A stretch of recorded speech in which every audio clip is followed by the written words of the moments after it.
All right. Let's see. Is everything on? He lives in a pineapple under the sea. SpongeBob. There we go. Yeah, everything's working. Everything's working. All right, cool. Cool. Awesome. What the bloody hell? All right, let's see. Hey, there we go. First person in the chat is Gumi, and he said L stream. Wow, amazing, epic, absolutely fantastic. Z said Arise. This is not the solo leveling game, Z. There is a solo leveling game. It's just a mobile game. Oh my god, you guys, hello, Jesus. Hello, everybody, hello.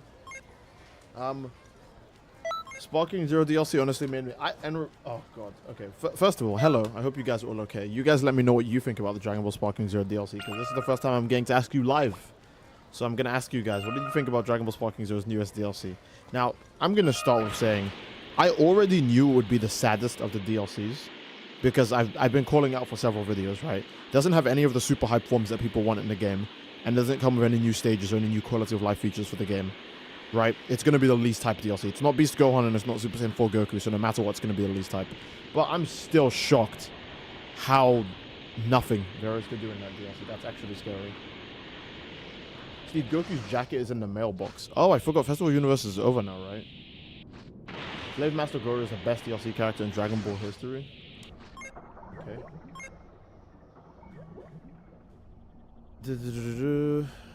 Is this a... Oh, this is a normal raid. This isn't a light raid. Okay. How long has this raid been up? Because I want to know if people have finally given up on doing Xenoverse 2 raids. Sparking Zero finally leaving Steam Greenlight. Oh my god. I'm watching the one. I forgot you're British. Ah, wow. I'm sorry to remind you this way. Please, Xenoverse, I need this. So true. So true. Dragon Ball content falling off. I would say it is. Yeah, Dragon Ball content is definitely falling off. The fall off. Oh crap! I'm trying to think. I can't remember the words. No, let's not start with a raid. Raids are dumb. Let's not start with a raid. I got the villain aura from the festival. Don't worry, bro. This DLC might be ass, but the next one will be great. Just gotta wait 6 months for it. Oof. You're right. Now, yeah, Dragon Ball stuff is definitely falling off. Again, I hate blaming Sparking Zero for everything, because of course, mankind couldn't reflect upon themselves, so they chose to blame the beast instead, right? Oh, Dragon Ball content's falling off. Let's blame the new guy. But how else am I supposed to see this? Sparking Zero basically got all of the advertising. It probably got a lot of the devs from other Dragon Ball games working on it too, or if not just devs, then maybe like other people in the company, right? Who would instead of giving an insight to like, oh, we should put this in the next Xenoverse 2 DLC, instead they're going, oh, we should do this for Dragon Ball Sparking Zero at launch, you know? I feel like Sparking Zero not only took a lot of the marketing away from other Dragon Ball games, because it was being advertised as the game that would kill Xenoverse 2 because it's so epic. And if you want a competitive game, fuck fighters, play Sparking Zero instead. And you know what? Sparking Zero is just like a Tenkaichi game, so maybe you won't even need to play Kakarot or Eva. You know, Sparking Zero is being advertised as a Dragon Ball game that could do everything. And then it came out and did nothing. So, I think that does hurt the entire Dragon Ball like content sphere. You had people, for example, who didn't even play Sparking Zero for real when it came out. Oh, Goku's jacket is in the game now. Hell yeah. You had people who didn't even play Sparking Zero like proper when it came out. And they could feel that. They could feel the views hitting them when that game dropped, because obviously people are gonna go, oh, you're uploading Xenoverse when Sparking Zero's out, you goddamn nincompoop. Get with the times, old man, old timer. It's like, you know. And I'm gonna be honest, I was probably one of those people as well. I mean, I didn't say that to anyone specifically, but that's how I felt about other Dragon Ball games. I was like, hey, I don't have to play the other Dragon Ball games anymore because Sparking Zero is coming out. If Xenoverse 2 can be a game that you can content farm for like 8 goddamn years, and it's the game that everyone says sucks, Sparking Zero is gonna cook, right? If Xenoverse 2 can last 8 years, Sparking Zero can do like 10. You know? 10 minimum. And then guess what? Didn't even last a year. Didn't even last 6 months. I just remembered, forgot my Xenoverse 2 save file got corrupted. That's actually tragic. Okay. Oh, my Elgato was freaking out for a second, but it's alright. It's okay. Sparking Zero needed more game modes, a battle sim, missions, harder AI. Yeah, no, definitely. You need more stuff. You should emulate and play Tenkaichi free. I have before. Bonuses that the DLC is so uninteresting. The custom battles are less filled with generic slop. Yeah, that's a nothing. Let me check the Steam player account. I know Steam player account doesn't reflect the entire fan base. Okay, but it gives you an insight of one of the consoles at least. So, as you guys might remember from my non-stop rant, the Beast Gohan DLC. Okay, hold on. Before the Beast Gohan DLC came out, the game was averaging like. It went from, you guys know, it went from 120,000 on PC to like 6,000, 5,000, 3,000, right?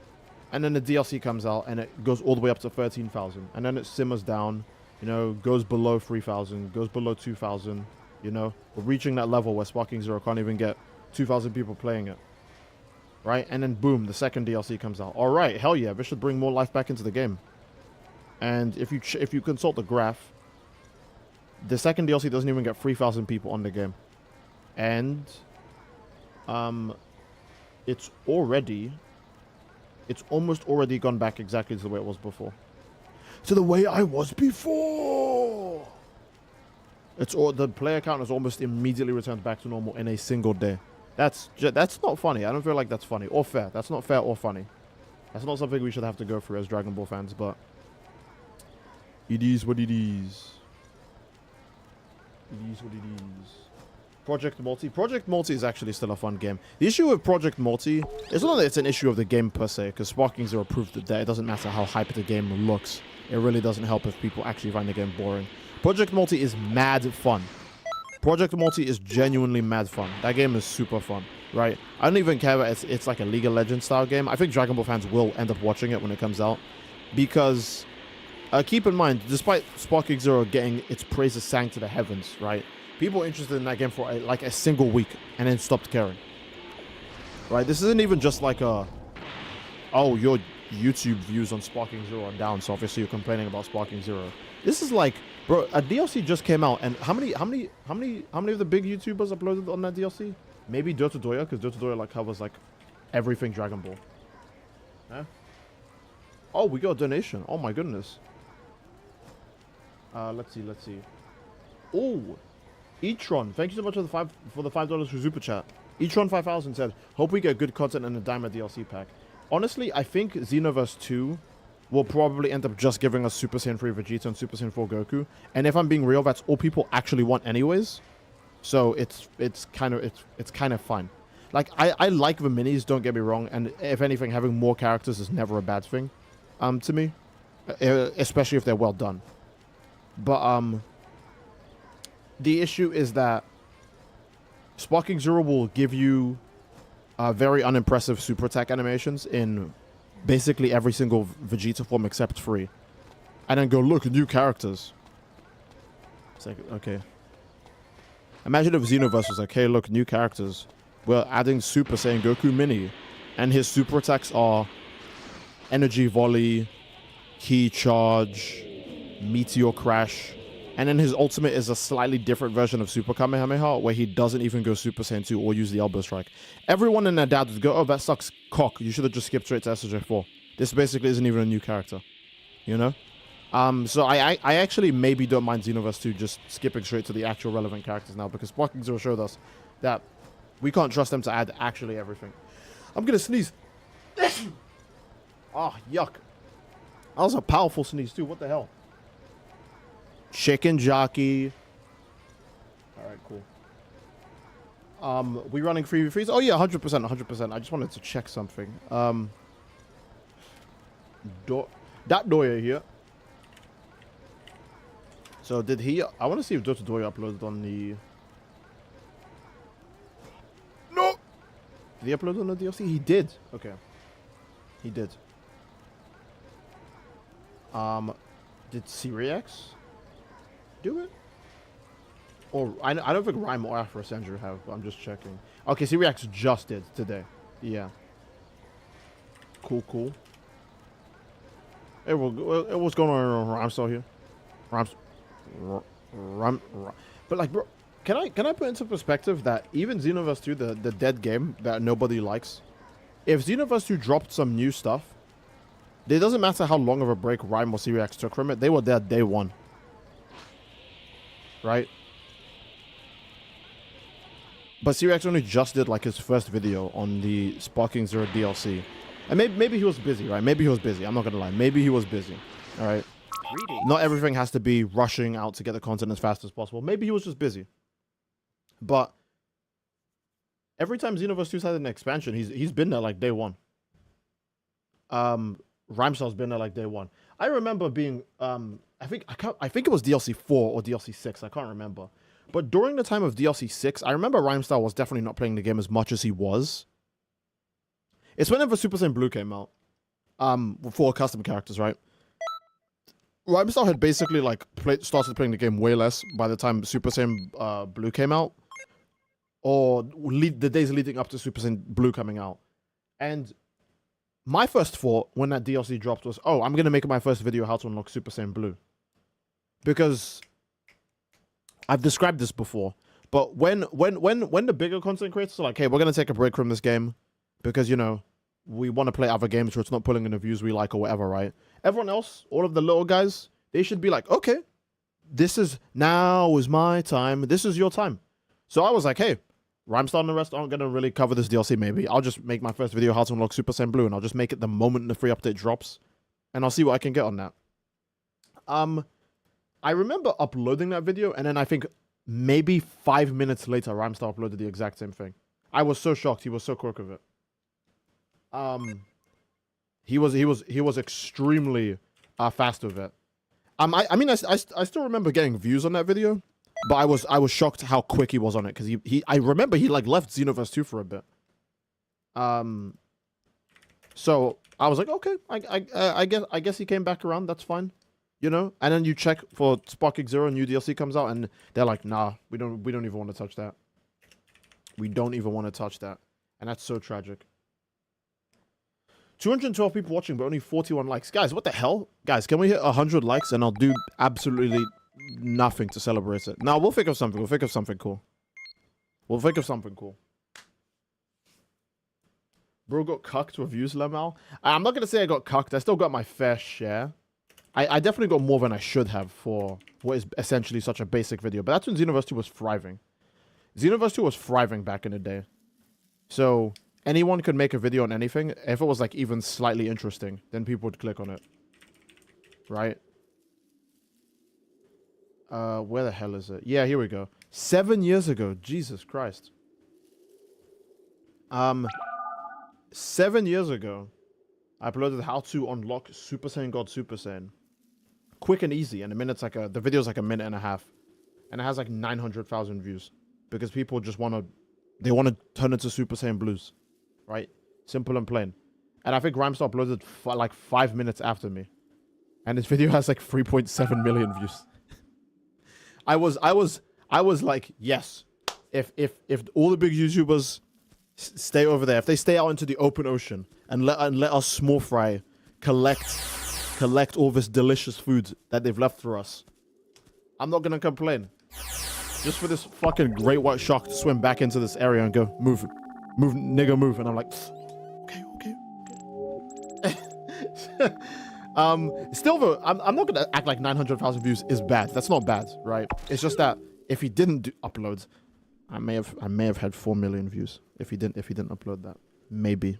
There's no guarantee because my views would be spread out with the rest of the community as well. But one thing's for sure, they wouldn't have gone to him. But that's what I mean. Right? If big content creators aren't covering a game series, you have a way better chance of succeeding. So how is it that with the fact that basically all the big Dragon Ball YouTubers especially, have abandoned Sparking Zero, or they play it like very not so often. No one, you don't see anyone like up and coming on Sparking Zero, you know? I can think of a few people, right? Like, to be fair, Burko already had a name from Xenoverse 1, but Xenoverse 2 made like it made like me, Rakudo, Slow Plays, Super Saiyan Kabi. It made a bunch of us into YouTubers, right? Xenoverse 2 made a bunch of us into YouTubers. If Xenoverse 2 didn't release, who the fuck knows where me, Slow Plays, Burko, and Rakudo would be, right? I mean, I always wanted to be like an entertainer in some degree, so I was probably just gonna do something anyways, but who knows, right? But Xenoverse 2 did actually make careers for a lot of people, right? Even for people that a lot of us dislike. I don't need to say the names. We just know. Okay? We just know. Xenoverse 2 actually was able to do that for a lot of people. But Sparking Zero, again, if you guys know any Sparking Zero content creator that is on the come up, right? Let me know. Because even people who I want to say, like Arjun, I knew Arjun from Dragon Ball FighterZ, right? I knew Arjun from Dragon Ball FighterZ. I want to maybe say like some people, like I didn't know who Nekakage was before that, but I think he was always doing like other anime games as well. And I didn't know DBZ's skills either, if it wasn't for Sparking Zero. But for the most part, it hasn't like made their careers. It's just it's been a good sum for them. Don't get me wrong, but hasn't like made careers yet. Also, what the hell? We only have 3 people in this lobby. Reflux, yeah, Reflux was amazing, man. Reflux is actually good. A wolf of criticism nature, yes. Right? Critical Wolf is a scumbag, but even Xenoverse 2 was even pulling stuff in for him. Reflux is super cool. There are just so many people, man. There are just so many people. I would join you if the game was cross-platform. Yeah, man, that's another thing. Why is Sparking Zero not cross-platform? They probably just thought the game would be so hype that wouldn't need to be cross-platform, but I guess they were wrong. Xeno 2 is fun, but my god, is an unpolished, unbalanced mess that's carried by nostalgia and honestly should have died a long time ago and got more polished sequel. That's very true. That is very true at this point. Very, very true. Steed was a good content creator. Shame they got him. Oh my god. I kind of miss Reflux. Cool Caberman. Yeah, Reflux was just a cool guy overall. Steed, you gonna play the Oblivion remake? I kind of want to, but at the same time, I don't really trust or like Bethesda that much anymore. And I never actually played Oblivion when it came out. I'm sorry, I'm a fake fan. I started with Skyrim and I ended with Skyrim. I didn't play anything else after Skyrim. So it is what it is. I'm stupid as hell. I didn't get myself a bottle of water before streaming. So maybe hold on, wait. I gotta leave something entertaining for you guys on the screen. Here we go. Here we go. Bingo! Okay, cool. I want to join. Give me 4 minutes. Hey, we're gonna be here for a bit anyways. We're just talking. We're just talking. Actually, yeah, that's a good point. I'm pretty sure Xenoverse 2's Daima DLC is only gonna have SJ4 Goku and Super Saiyan 3 Vegeta. But I'm curious on the Super Souls, because that's another really strong part about Xenoverse 2. Even if the characters that come out are lame as hell, they could have some crazy good Super Souls that change the game. They could have crazy good super attacks that change the game. You know, Xenoverse 2 can still have a satisfying DLC, even if the characters that come out aren't really the best, just because it might come out with a new super attack, new super soul, you know, new level cap, all these other things, you know. So I'm gonna get myself a bottle of water. Hold on.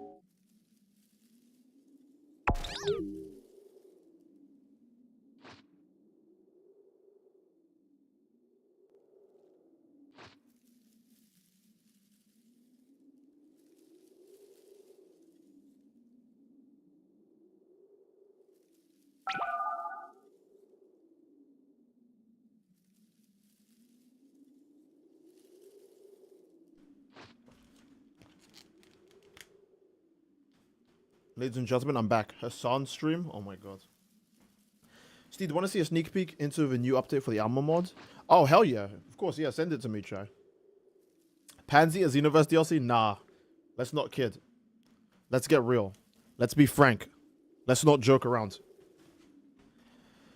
Watch Super Souls be like heavy smash hits will decrease all of your attacks by XXL. Oh my lord. Since we're making Hassan jokes, I'm trying to remember if he did anything stupid recently. No, he hasn't. It was Pokemon this time. Pokemon, who's a multi-millionaire, was saying eat the rich. And I don't know if that makes a lot of sense, but it is what it is. You know, Pokemon's a big advocate for us cannibalizing on her vessel. And if it alleviates us downtrodden middle-class people into the upper class, then hey, who am I to disagree with her, right?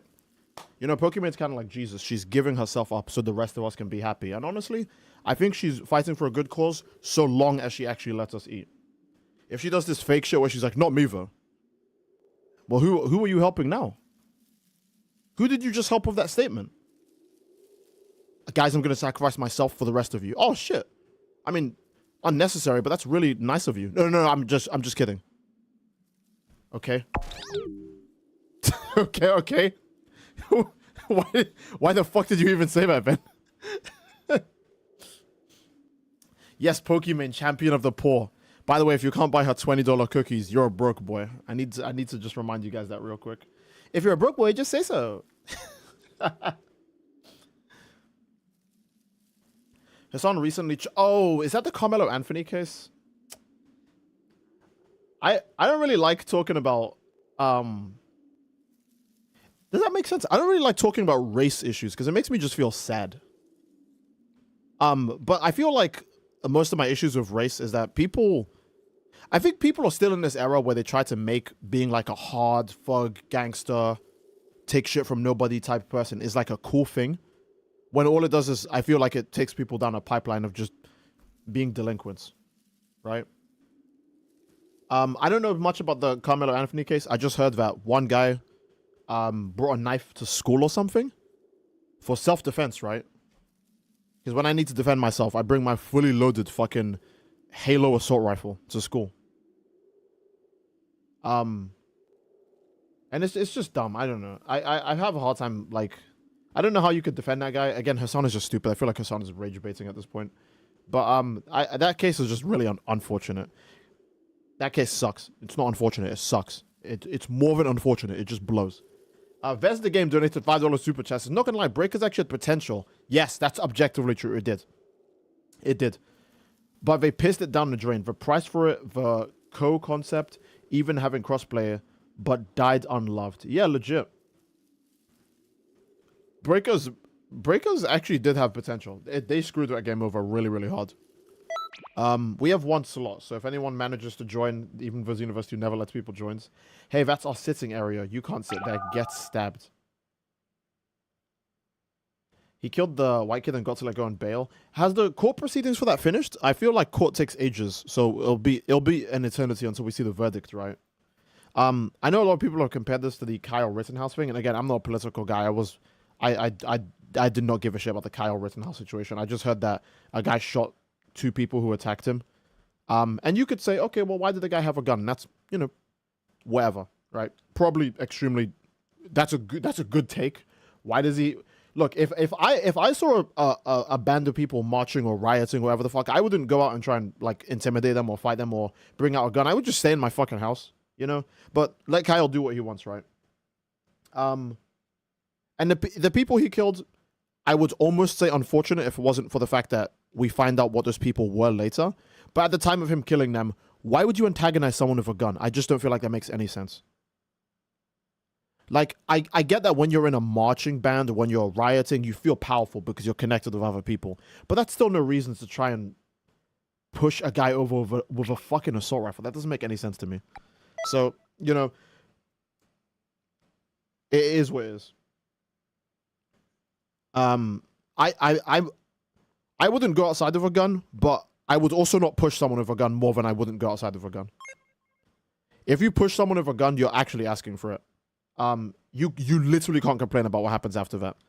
Because especially if you're one of the people who are like pessimistic and you think the world's an evil place, why would you push anyone over with a gun if you're a pessimist? You know what's going to happen to you, right? If you're an optimist, sure, feel free, do it. You know, play with your life. But if you're a pessimist, I don't understand how that happens. I might as well play this presex. I have no idea what to play.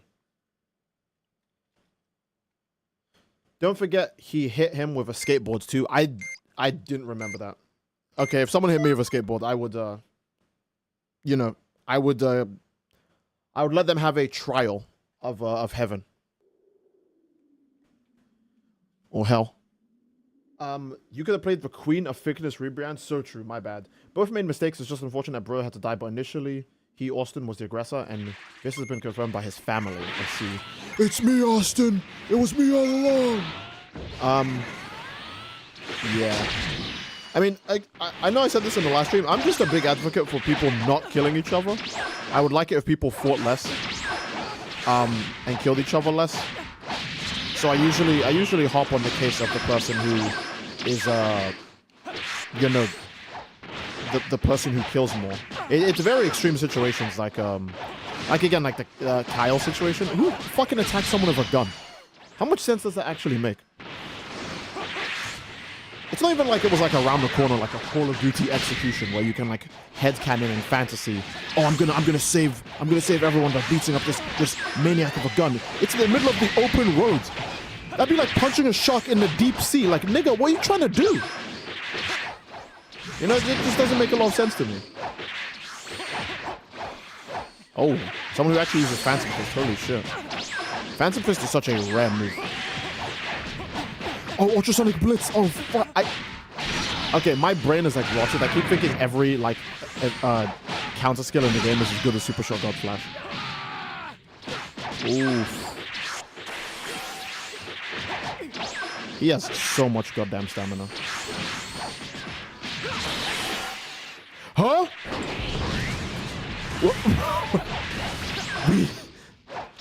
Moves just...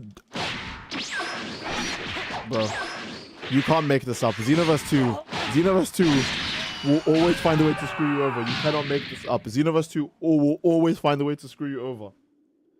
First, my blast. I think it hit another person, right? Kind of weird that beams in this game don't over-penetrate, but whatever. Kind of weird that blasts in this game don't over-penetrate, and I hit the wrong guy. Whatever. Cool. Bad game design oversight. It happens. Me using a counter, and then the exact moment his attack chooses to have bad hit detection in the entire match is the moment I use my counter. Buddy. Oh my goodness. This guy with fucking 20 bars of stamina can beat my ass the entire fight with no... And I can't dodge any of his attacks. But the moment I use my counter, the game is like, oh, wait, hold up. He's gonna miss now. Brother.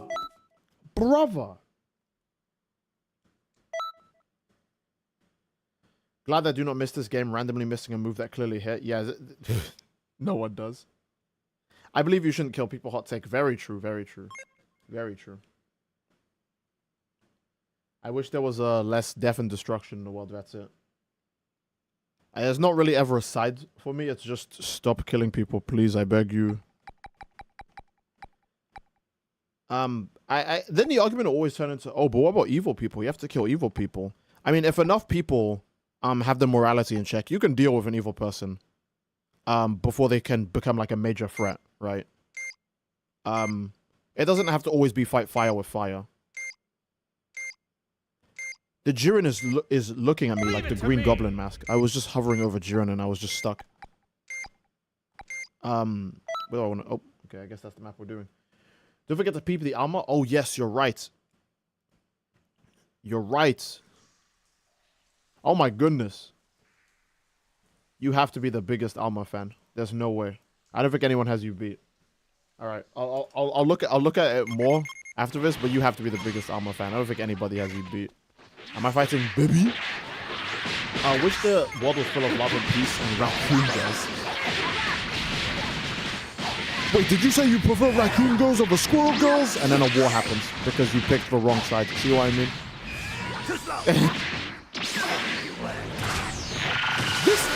I totally forgot Bro could get Milky Can. I'm gonna be real. I totally forgot Bro could get Milky Can.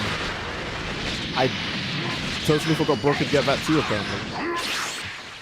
Oh, he is not using the backer at all. Oh, Goku dodged. Oh, that's so cringe. I hate that. All right, goodbye, UI Goku. It was fun. It was fun knowing you.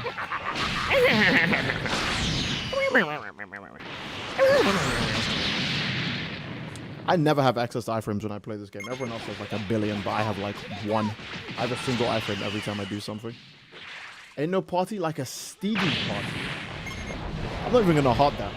Thank you so much for the $2 donation, B-Man. What the hell? Baby up milking his cannon? I wouldn't say Baby is broken. Baby's very good, but he's never gonna compare to like Hit and Blue Goku.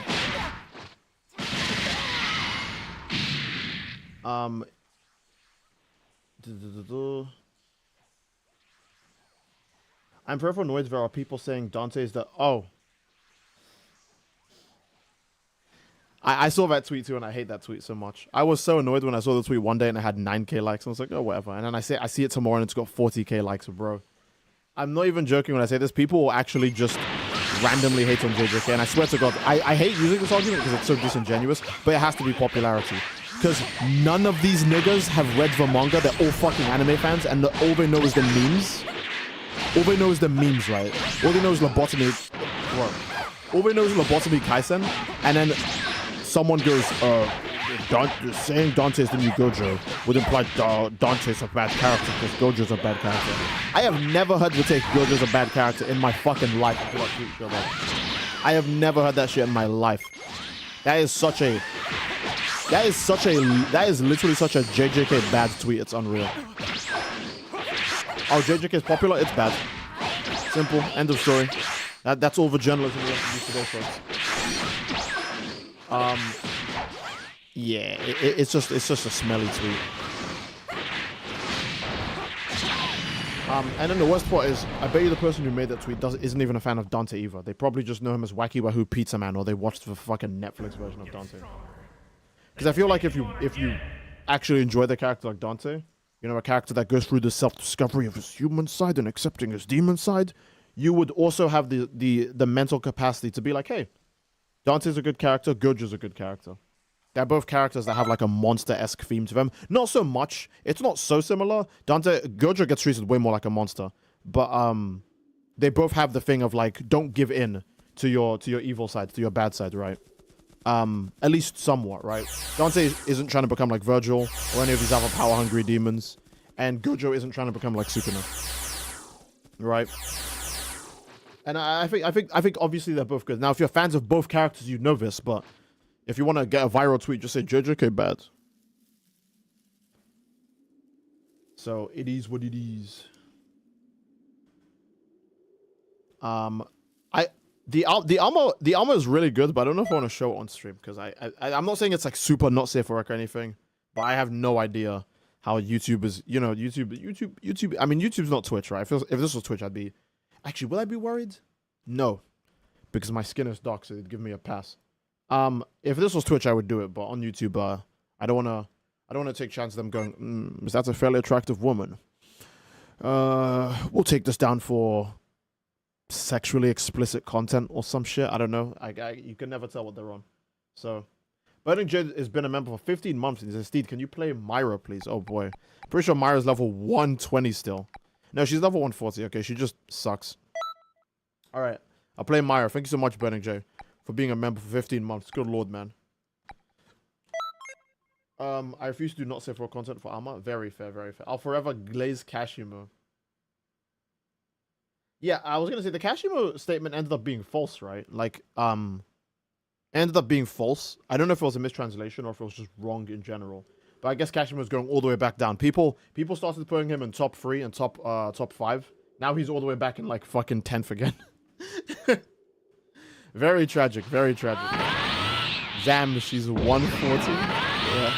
Yeah, she's 140. And there, something deadly's about to... Oh, that's the good Super Soul. That means I can't have Ki. Let's just do this. I completely forgot how to dash actually.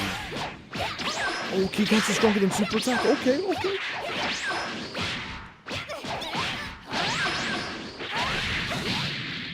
Okay.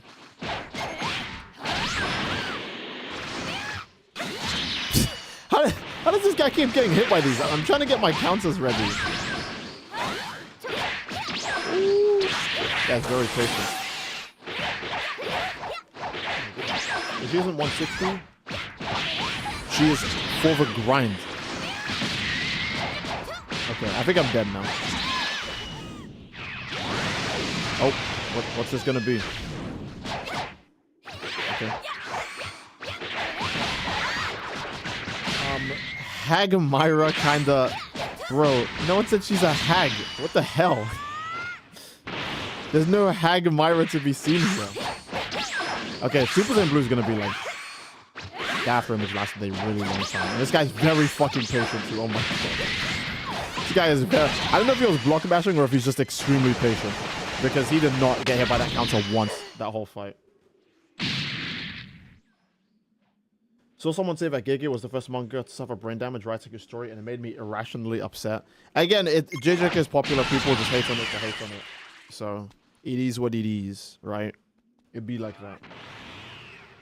Rare footage of a Xenoverse player who actually labbed combos. Did you seen the new Doctor Strange skin? Oh yes, the zombie Strange.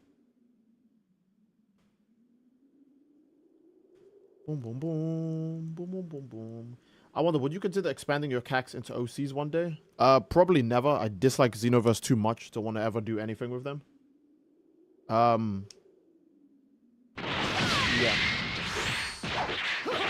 Like, don't get me wrong, I'm still gonna put Xenoverse probably over Sparking Zero forever, especially because that fucking DLC 2 was just such a shocking disappointment. But me putting, like, I don't know, like, I'd rather take a piss than a shit, because the shit is the same thing, but it's so much longer, and sometimes it hurts, sometimes it's unbearably bad, and sometimes you keep wiping and it's still shitty. That's Sparking Zero. Xenoverse 2 is a piss. If I could never urinate, I would prefer that. I don't want to randomly be doing something like helping like the delivery guy carry like heavy crates up the stairs and then be like, oh shit, I need to piss. You know? I'd rather never piss if I could. But I will take a piss over a shit any day.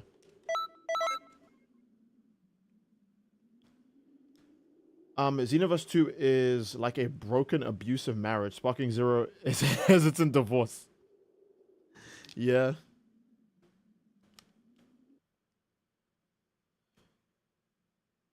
Why GT Vegeta had to make his counter so... Oh, we're putting his hand on his hips and all? You know Vegeta, man. See, how do you wipe? What's your method? I'm not going to say my method. Thanks so much for the $2 donation, B-Man, but I'm not going to say my method. I don't want to start a war. Because I remember I was speaking to another friend like ages ago. And he told me... he takes a piss sitting down. And I was like... I was so baffled. I was like, what? I was just shocked to my core. It just fucked me up. I was like, wait, what? If you want to take a piss sitting down, feel free. I think I had some pretty hot takes on people who piss sitting down. Obviously, if you're a woman, please sit down when you go to the toilet. I'm pretty sure that's the correct way for you to do it. But is like I was like, and here's the thing, bro is taller than me. Right? So I'm thinking, okay, it should be even easier because he has an even lower chance to miss the toilet seat, right? And I had a pretty insane take at the time. I think I remember saying something like, if you need to sit when you urinate, that's micro dick energy, because I wouldn't know. I'm not. This is gonna sound like bragging no matter what. I wouldn't know because I'm not in that situation. But I imagine if it's smaller, it would be harder to aim. Kind of like aiming a really small gun. You know? A super massive gun and a super small gun are both hard to aim, okay? So it could happen to anyone, right? Maybe you need to sit down even if it's colossal. But I said, dude, that's micro dick energy. You should be able to just aim it. And we had a back and forth. We're still friends, but we actually had an argument. It was the first time I think he was genuinely annoyed when we were speaking to each other. It was we talk about so much dumb shit, but that was the first time I think I've ever heard him be actually annoyed when we were having a conversation. So I was like, okay, you can actually have heated debates over the dumbest fucking thing. It's true. You can have heated debates over the dumbest things. It's real. It can happen. So I'm not gonna say my preferred wiping method, because if I say I wipe down or I wipe up, someone is gonna go, "What the fuck? This idiot wipes the way I don't wipe? What a moron! Don't you know?" And then it's gonna be like a thesis. I'm gonna look in the chat like 20 minutes later, and 2 people are gonna be arguing about the preferred wiping method in the chat. I don't want that to happen. So. Oh my god. Putting out a fire with a 1-foot hose is harder than a 15-foot hose. I bet you crumple your TP up like a chimp. What? Any of you ever had to squat when you piss? It's annoying. I think once, but I don't remember why. I think I was just feeling like lazy or something. I can't remember. Which way do you set the toilet paper? Oh, do you mean when I'm using the toilet? I put the toilet paper first because it reduces splashing, and I don't like poo-poo water splashing on my butt. That's fucking... I don't care if it's my own. I just don't want it. You know? It's worse when you take a piss and then it splashes, because it's like, bro. I think the only thing that's worse than your own piss poo-poo water splashing on your butt is your dick touching the inside of the toilet when you're taking a shit. When that happens, I like almost turn into like a stone. I straight up just like calcify in place. I'm like, that's it. That's it. I just lost. So that bothers me so much. I hate it. Poo poo pee pee conversation. You're right. We're having a poo poo pee pee conversation. Let's talk about something else. Oh hell no, that's the worst feeling. You see what I mean? I hate that. I hate that. I hate it so much. Anytime I'm doing a number 2, I do my best to tuck because I don't want it to touch like the inside of the toilet seat. Because if it does, I'll just freak out. 9 years to build up to this conversation. This conversation is cooked and I'm here for it. Oh my god. Oh, okay. Well, I like playing Vegito. Oh, he's missing a move. I'll still play. All right. I like playing Vegito Blue. Why are we talking about this? My bad. Let's talk about something controversial. Did anything happen in Chainsaw Man so I could rant about? Guys, the newest Chainsaw Man chapter disappointed me again. As a fan of Chainsaw Man, I can't believe that Chainsaw Man made me upset. Let's see. Chainsaw Man had its most recent chapter 10 days ago. I already read this one. Okay, I have no issue with this chapter. Bring it, because I'm ready. Oh yeah, honestly, Sparking Zero falling off led to us having this conversation about poo-poo, pee-pee, and piss. And shit. So, well, okay, I guess I'm fighting. I'm fighting Dropout. All right, there you go. Okay, now I need to vanish. There we go. Now we're even. Ooh, I think I'm finally warmed up.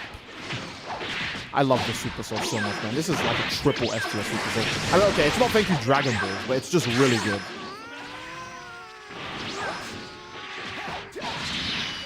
What is that? Super Saiyan 3? Oh, just Super Saiyan, okay.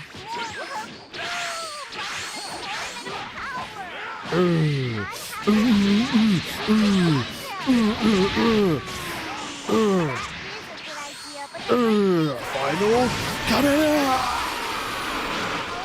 You can kill people so ridiculously quick in this game, it's unreal. Was this an LTG stream? Maybe. One Punch Man rant? Oh, okay, I'll be honest. I don't think I can rant about One Punch Man anymore. I don't even like hate read the chapters anymore. I don't hate read the chapters. I don't check the chapters out of curiosity. I straight up just avoid it. I straight up fully avoid One Punch Man now. One of my friends keeps sending me One Punch Man chapters, and I literally tell him, bro, please stop. Please stop. Drop out. I underestimated the damage. How come? One Punch Man just isn't for me anymore, man. I just don't think. I think it's a significantly worse version of Dragon Ball Z. And the worst part is that it wastes your time. This isn't like Dragon Ball Z wasting your time. Like, oh, why would Goku give Cell a Sensu Bean and restore his health to full? That resets the whole fight. Like, no, that's to show how strong Gohan is. One Punch Man will literally redo the same arc 2 fucking times. One Punch Man will make an arc that takes like a month to finish, take 2 fucking years to finish. That is an unironic, colossal waste of time.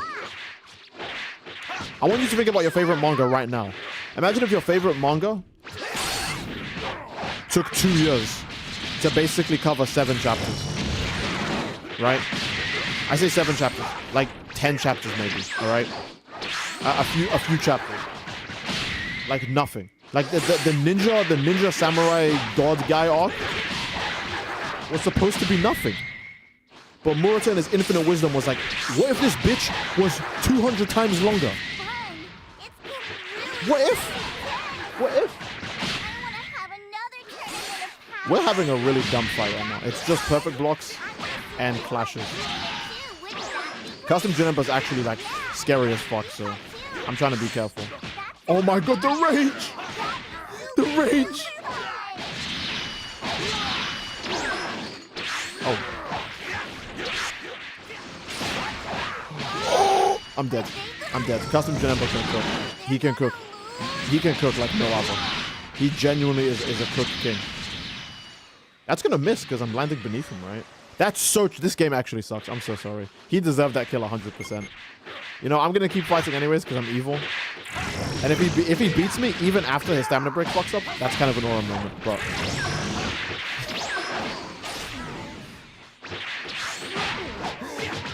This game smells so much. What? Wait, hold on. Did that key blast just not do any... I'm being serious. That should have hit me. That should have actually hit me. I'm pretty sure that Death Slash was supposed to hit me. He goes, bro. You know what I mean? I get screwed over all the time in this game, and when you can see it happen to another person, it hurts so much. Because when it happens to you, you're like, I wish this would happen to someone else. And you see it happen to someone else, and you're like, oh my god, I'm so sorry. I'm pretty sure his Death Slash was supposed to hit me, and his ultimate just missed because when he did the knockdown, the game put me directly underneath him. And you know Xenoverse moves, they don't go straight down. They don't go straight down. They're like very diagonal. So yeah. Xenoverse has always been cooked, very true. Okay, I should probably reset the lobby, right? I should definitely reset the lobby. I might be wrong on this. If I am, you guys can just rejoin. We'll keep Dropout. You know, Dropout gets a stay because he carried me. He carried me to getting the custom Gogeta clothes. I genuinely wouldn't have it if it wasn't for him, so he gets to stay. You know how long it takes to join? 100 years maybe? What about Z? Oh, Z is cool. Z gets to stay. Z is a VIP. All right. Steve, use Bojack. If you donate 30, that's evil. No, you go. Okay, look, don't donate anything. I'm just not gonna play Bojack. If you give me $20 though, I might play Bojack. Just saying. I hate doing that to you guys, but like, look, I don't like Bojack. All right.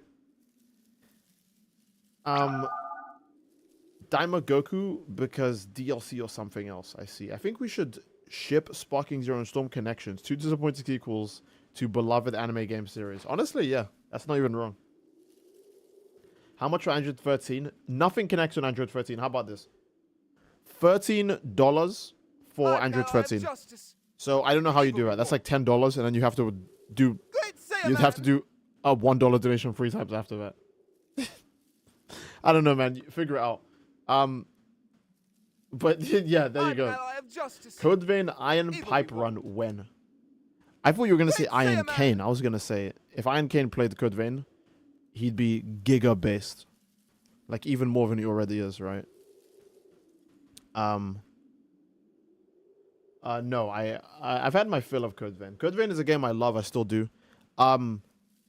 Code Vein is definitely one of my more super fun games that I personally like. That I'm not sure, because it's so easy to just say, "Oh, it's anime Dark Souls, play it because it's anime Dark Souls," and that's like fair, right? But it's not too hard of a game to recommend. I think Code Vein is actually fun, but the DLC is just so abysmally bad. I think it's tarnished my view of the game forever. Code Vein's DLC is actually bad. Actually, whose DLC is worse, Code Vein or Sparking Zero? Is Sparking Zero DLC 2 worse than Code Vein DLC 2? I'm trying to think. Because Code Vein's DLC is dog shit. Code Vein is a game I'd probably say is like a 7 out of 10.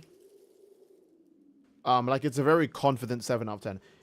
Personally, to me, it's like maybe like an 8 or a 9. But if I'm being general, if I take as many people's perspectives into account as possible, it's probably more of a 7. I wouldn't say it's a 6. I think Code Vein is definitely above average. There's no way it's a 6. Oh my goodness, Jesus. Okay, B-Man donated $10 to Super Chat. Is that for Bojack or for... Oh, that's for Android 13. Oh my god, okay. And Burning J donated $10 to Super Chat and said here. So, thank you. Do I have to... Okay, I'll do like a few matches of Android 13 because I owe you guys that now because you both, I think, donated for it. That counts. Look, you combined 20. That counts. Or is this for Bojack? I have no idea. I have no idea if I should make this combined 20 for Bojack or if I should make this for multiple games of Android 13. The difference is you expected Code Vein DLC to be good. That's true. With Sparking Zero, I had no expectations for the DLC. That's actually a good point. Sparking Zero, because Code Vein was like, hey, we're a connection to a whole other series we have called God Eater. Go play all 5 games. Yeah. 2 $10 donations are indeed. Players grow. Yo, Doctor... Honestly, Xenoverse 2 might get really bored and just drop Dr. Garo as a future Saga character. I can see that happening. They might be like, fuck it, there's no one else to add. Just add Dr. Garo. He should have special dialogue with Android 21, and if he doesn't, frauds.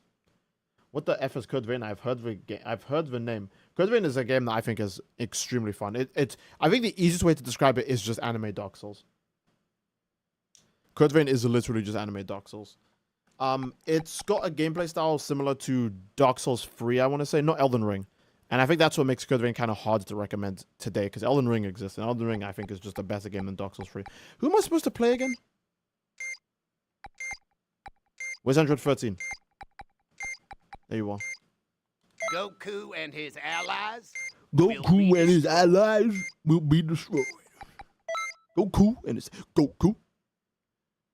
Didn't they say Tao was going to be in Sparking Zero? That was IGN that said that. It wasn't Bandai Namco. Credit where it's due to Bandai Namco. It wasn't them that said that. It was IGN that said Tao.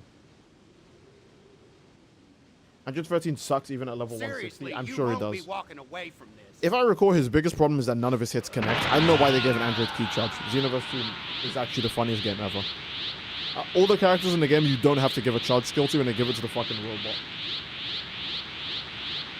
Towers in Sparking Zero? Oh yeah, okay. Yeah, Towers in Sparking Zero, my bad. How could I forget?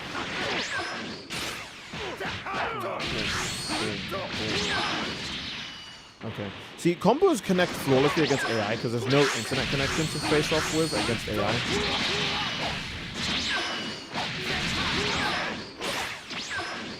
Okay. Boom. Deadly Bomber. Goodbye, Jojo.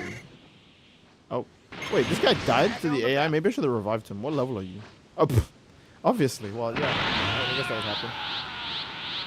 Why do we not have custom keys for every character yet? I have no idea, man. I've said this, every character in the game should be a custom partner. What the oh, it's Bojack. Okay, one more Every round. character in the game should be a custom partner, but this game is evil as hell. Oh.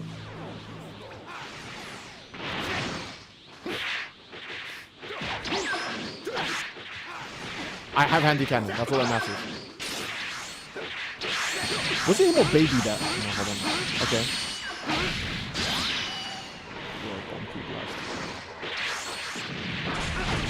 Uh-oh. Uh-oh.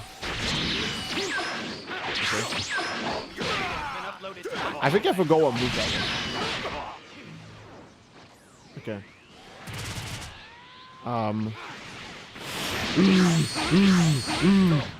Oh yeah, oh god, I can only use the light combo. Oh no. I can only use the light combo and the heavy combo. Everything else... The fuck? Hey. Is this guy bothering you? Okay.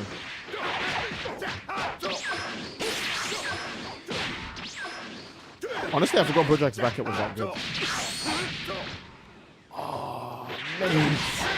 I can only use the light attack combo. No. Why do Jacko, Whis, and Beerus get shafted by custom keys? Who knows, man? Who knows? Oh, okay. I guess he's got to deal with that. See, you can dash cancel out of 13's attacks. Yeah, but then it would just put the enemy in one of those awkward combos where they get stamina back like really quick, and that's not the point. At least for me. Okay, so this is what we're doing. We're doing the signature Android 13 combo, where we just do the full light combo, then randomly SS Deadly Bomber.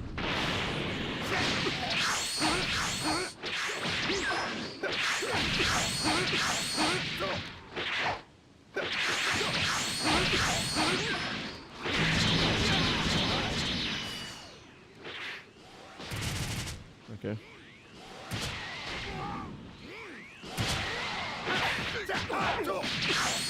No! Oh my god!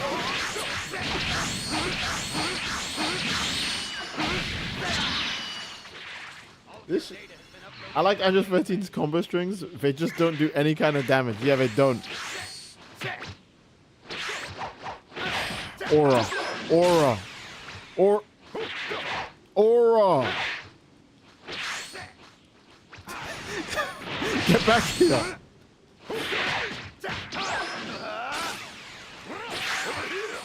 I just got played. Aura moment.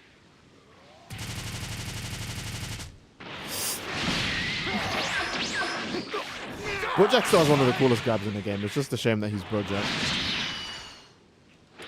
Keep in mind, you have to buy Android 13. Oh yeah, you're right. This is the character you have to pay money for.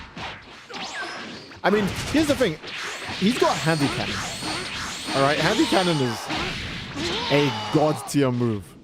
Handy cannon is actually god tier. Bro, this combo registration is giving me an aneurysm. Is that the extent of your abilities? That the extent of your abilities. Okay, dick. Goddamn, one asshole. Okay, God. Do I have to play Android 13 again?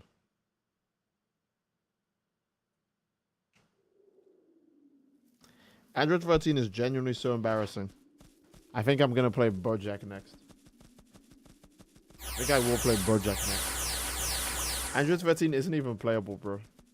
Handy Cannon is actually a good move. Only lands 1 of like 8 blasts. Okay, look, Handy Cannon is god tier. It's super amazing, I promise. Is that what you think? Steed's dick and asshole toilet talk now this toot toots. Oh my god. Look, I ran out of words, alright? My vocabulary is very small. All it includes is words like sus and Among Us and other like Zoomer millennial speak that I feel like spamming over and over again because I think it's funny. We'll never get Zangios also Android 14 and 15 again. Quote me on that. Oh yeah, 100% we won't. But oh my god, Burning Jay the $20 donation says play Goten next. He said nah, fuck Bojack. We're playing Goten next. All right. I didn't know Dropout has some heavy hitters out here. He's got heavy hitters. Oh my goodness. Thank you so much, Burning Jay, for the $20 donation. Thank you guys in general for the support this stream. This will make me feel significantly better about the fact that Sparking Zero's second DLC came out.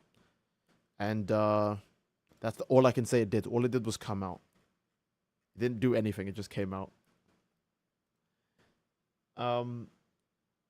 Flint and Steel. There's the game. Donates $5 super chat as well. Good lord. He says the biggest disappointment in Sparking Zero is the custom battle. So tedious to do basic cutscenes because of the amount of stuff there. Yes, that's true. The sorting system needs to be way better. Or there needs to be a way to just search for certain keywords.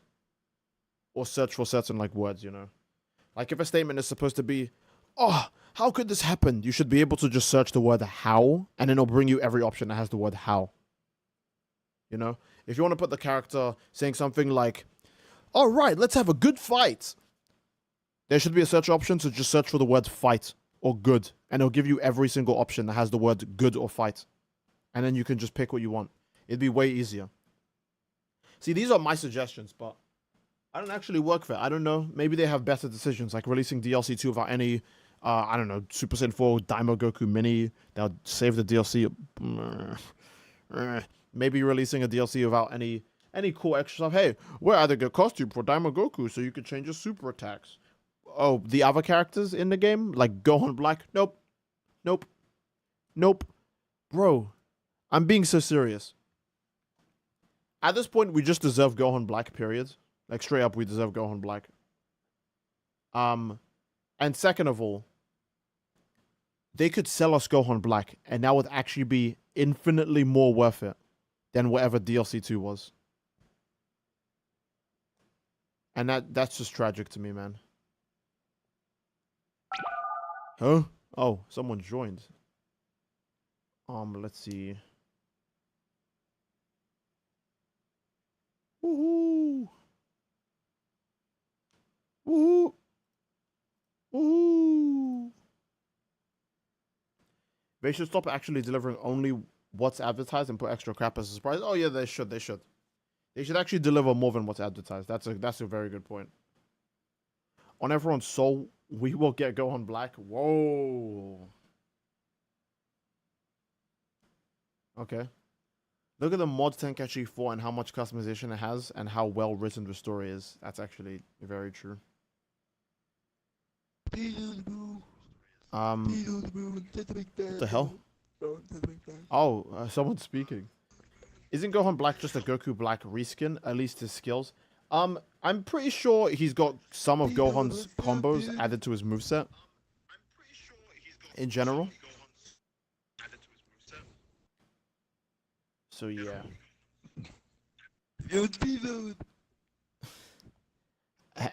Hello, Commerce.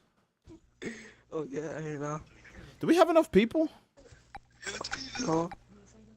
You know what? I'm gonna press ready. How about that? I'm gonna press ready. How about that? They could have added Vegeta Black. I mean, Vegeta Black's not in the game. If they sold Gohan Black, though, it would actually make money. It'd probably make more money than this freaking DLC we just got. Am I right?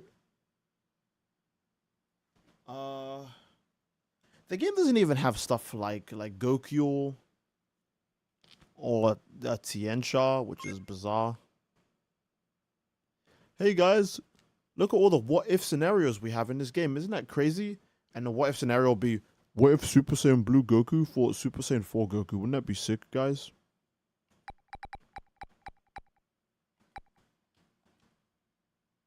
Here I go.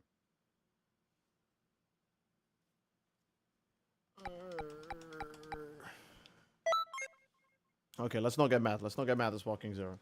We got Pansy instead of Gohan Black, Vegeta Black. What if Goku Black wasn't a tournament of power? Bro. Sparking Zero should have all. Oh yeah, Sparking Zero should have all of Budokai Tenkaichi's free stuff at bare minimum. That's yeah, that's true. I don't think so, but Is that? Oh they my seem god. familiar. We're going Goten for Goten. Oh okay. We're going goats for goats. What?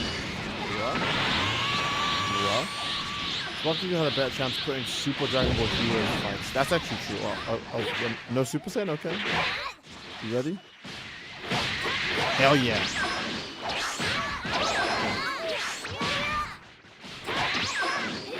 Okay.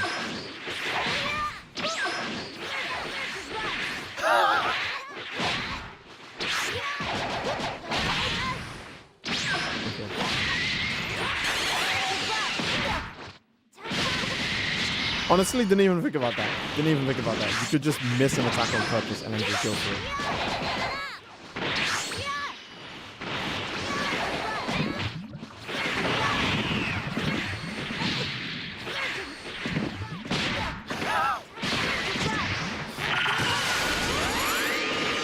This is so dumb.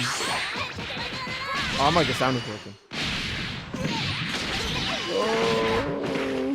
Pineapple under the sea.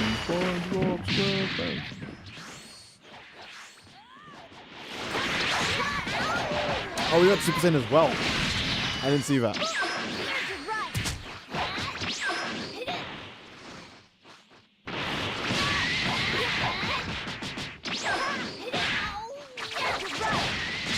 No. Oh my fucking lord.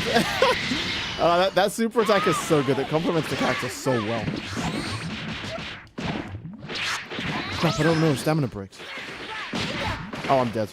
I thought I was gonna avoid that. I thought I was really far out of the way. I thought I was out of the way. My apologies. My apologies.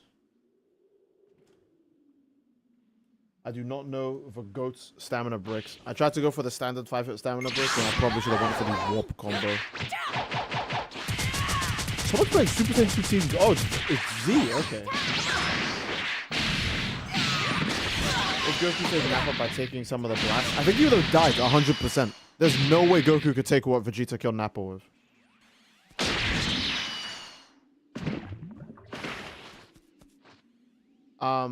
The Nappa helped at the end, and Namek becoming a guide for the V-fights and giving them lots of info about skills. Ironically, a lot of the better what-ifs in Goku's story are at the beginning. Like, the beginning of the story has what if Super Saiyan Goku goes straight to Vegeta. What if Goku and Vegeta team up against Frieza on like Earth or some shit? What if Super Saiyan Goku versus Super Saiyan Vegeta on Namek? Which they shamelessly stole from Budokai 3, by the way. We played Budokai 3, we know. Oh, there was a plot point where Vegeta became a Super Saiyan and he murks Frieza, and Goku has to fight him as well. You know? Basically because Goku and Nappa were relatively close to base. Bravo, why am I fighting Jiren in unranked? I'm playing Demons. Stop tryhard. Stop tryharding. Oh wow, I'm lucky. But what if Vegeta not becoming Margin was so underwhelming? It was, yeah. I think that's the issue with too many of the what ifs. They're just not good. They're just extremely boring. They're just mad underwhelming.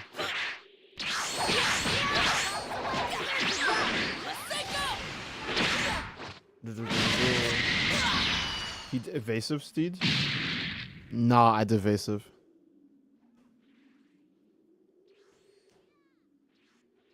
The Dragon Ball has such cool lore shit they do nothing with. The fact that Roshi's like 300 years old.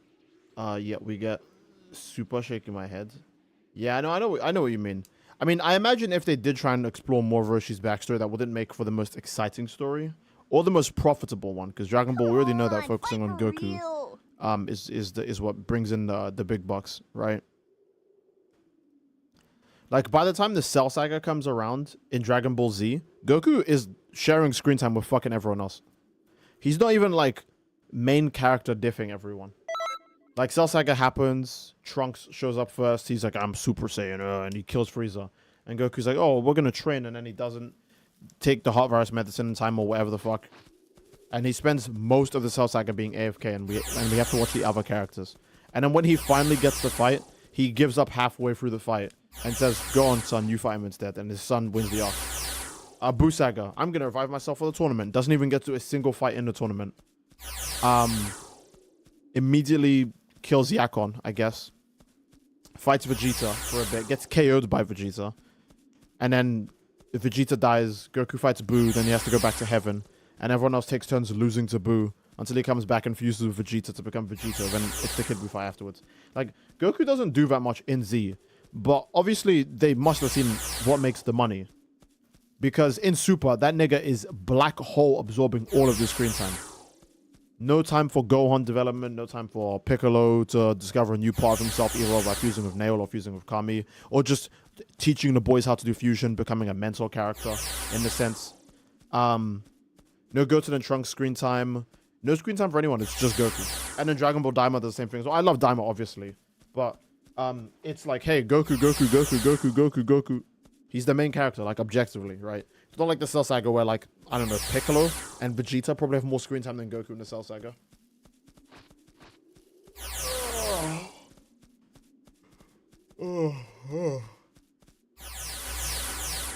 Goku Baller Super. Goku doesn't have fake Super Saiyan in Sparking Zero. To be fair, fake Super Saiyan is... It was Toei Animation's version of Super Saiyan before Toriyama officially showed it. So there's no reason to put it in any of the games, because it's literally just Super Saiyan, but not official. So, yeah. I'm pretty sure Lord Slug's movie was supposed to be what they were using to hype people up for the actual Super Saiyan reveal. You know? And then the Cooler movie is the first actual reveal of the yellow Super Saiyan in a movie. Like the yellow has Super Saiyan, not like the false Super Saiyan, right? Steve, we got peak Bio Broly. So true, so true. Alright, the Goku killed 3 people in the Cell Saga. King Kai, Bubbles, and Gregory. He did. Steve, play Omega Chadron or Jacko. What if the Red Ribbon Army raised Goku? Oh, they'd be demonic. They would have already won. The vomit emoji is actually just someone giving, but oh, I can't. Oh my god.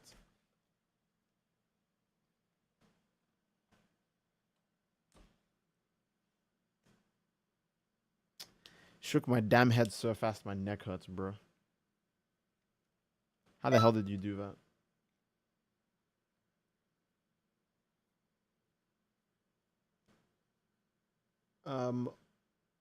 Watch the Daima be a letdown? If the Daima's a letdown, I'd expect it from Xenoverse 2, so maybe my expectations are too low, and because that aren't glazing Xenoverse 2, but who knows? No, but here's the thing, my expectations were super low for Sparking Zero's DLC as well, and I still didn't enjoy it. I wasn't like, oh, this is sick, actually. I'm just like, no, it's not.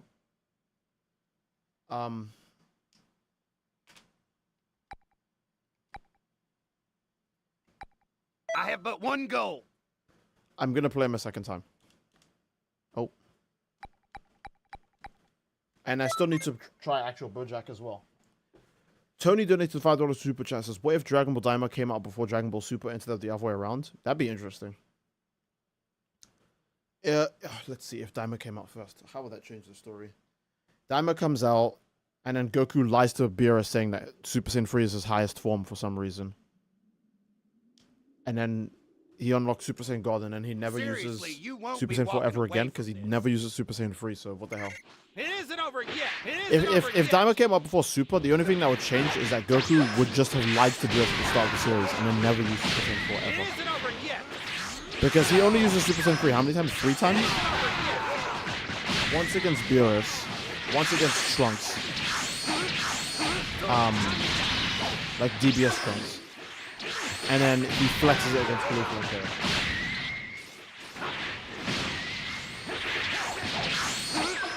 Am I nuts? I feel like I'm tired. Does it come back? Oh yeah. Oh right. I probably should have just kept punching him afterwards. I'm not very good at this whole thinking thing.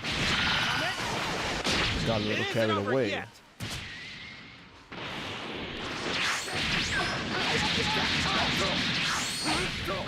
Oh, hell yeah. Okay, someone the moves actually work against. Hell yeah.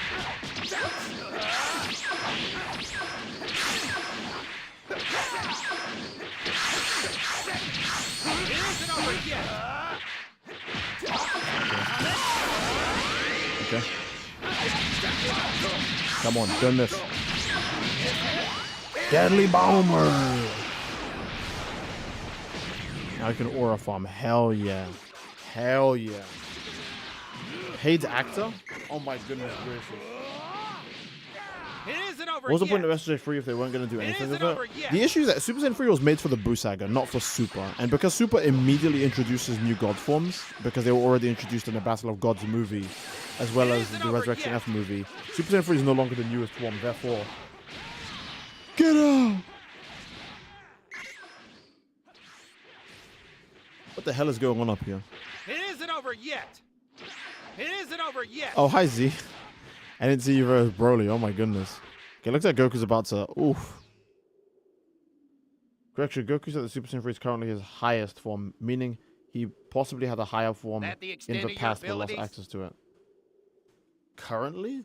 Yeah, but there's no reason for him to lose access to Super Saiyan 4. If you watched Daima, you would know that he doesn't actually lose access to the form. Me and everyone else included were thinking that they were going to do some cope where he can only use Super Saiyan 4 if he's in the Demon Realm. Because that's the easiest way to explain why he never uses Super Saiyan 4 in all of Dragon Ball Super. Because he's not in the Demon Realm. It'd be so easy to just say, you can only access Super Saiyan 4 with demonic energy. And there's no demonic energy in the physical plane. So...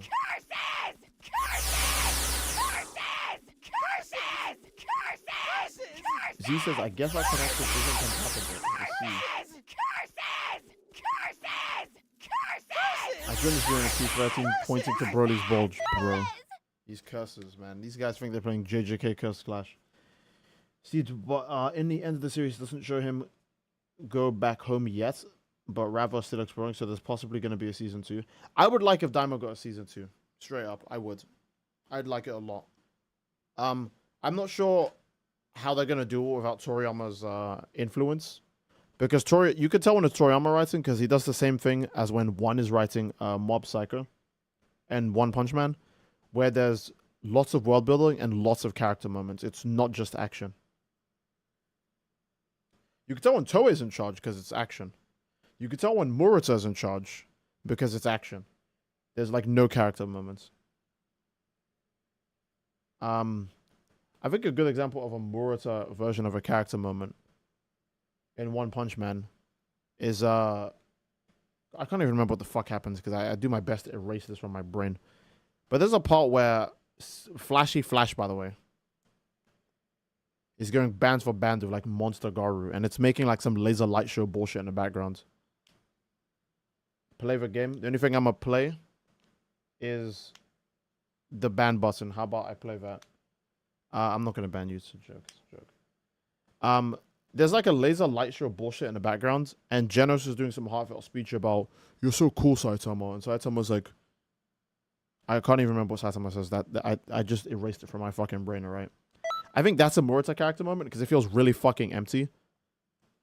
It's literally just, hey, here's some pretty art with something that sounds kind of profound. And I'm just sitting there looking and I'm going, nope. Sorry. get neg-diffed by mob's speech about how having superpowers doesn't allow you to actually run society because can you make a can of tomato soup? No? One of the most essential ingredients ever? Then you shouldn't be in charge. Can you allow the resources for that to happen if you're in charge? No. Then you shouldn't be in charge. You can go around bullying people as much as you want, but are you going to provide your own food? Do you even know how to do that? You see, mob is strong as fuck. Right? It's why anytime anyone, and by anyone, I'm going to say what I actually mean. Bitch ass nigga, right?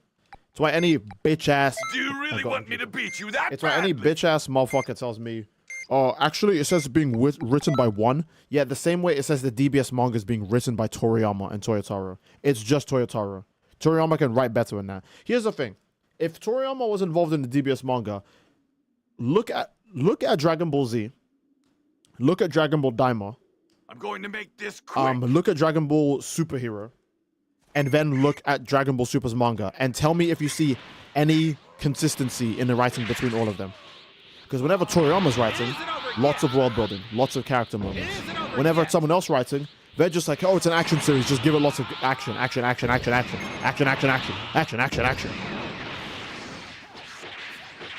And you can tell,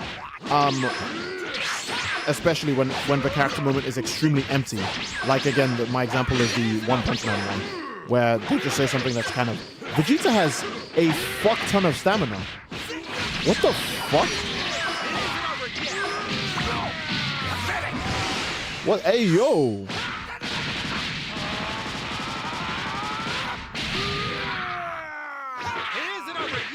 Okay.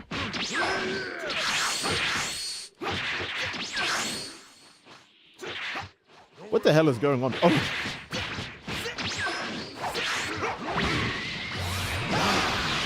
I love doing that move. I love doing it. Okay. I'm gonna be honest, his back hit probably should have connected, but...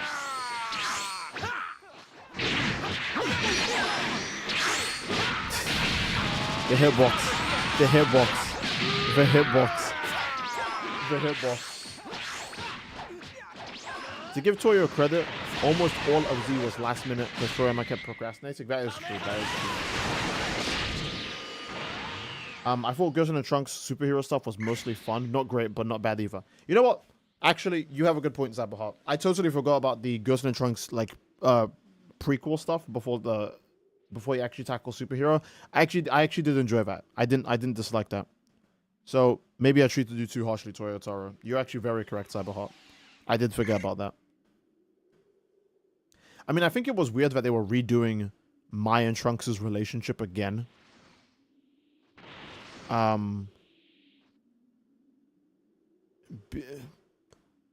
just thought that was weird. I just didn't think it was very cool.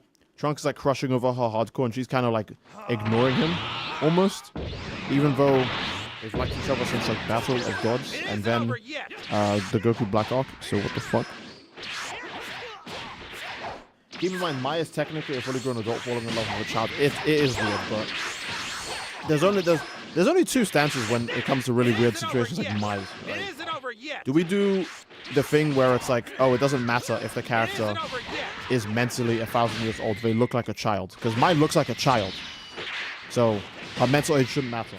Or are we gonna do, no, her mental age does matter regardless of her physical form? Because would you say Mai should get with an adult instead? Because I don't know if that's a good one either. If Mai's a high schooler, should she get with like a 30-year-old man, a 40-year-old man, a 50-year-old? How old is Mai? Mai should be like 50 or 60, right? Should she get with a 50 or 60-year-old in like a high schooler's body? I don't know. It's one of those weird scenarios where you just kind of have to put your hands up and say, fuck it. Do what you like. Do what you like, Toei Animation. I can't stop you. You know? It isn't over yet. I think Mai should get with the police in a jail cell. Well, it was a wish-granting dragon, so we should presume it does the full job and reverts her mentality as well. The thing is that Mai, Shu, and Pilaf are all kind of childish and stupid, so it's really hard to tell if it actually does return her mental age to Not to mention when Shenron reverts Goku and friends in Daima, their mental age doesn't change. Goku is still stupid, Vegeta is still a tsundere, etc., etc., right? Goku is just like a whimsy creature still. Like, that's the way he always behaves, and Vegeta's always been like a tsundere. I think you've had enough. Piccolo's still aura farming even when he's like 2 years old. Mai still remembers being an adult? Yeah, that's the thing.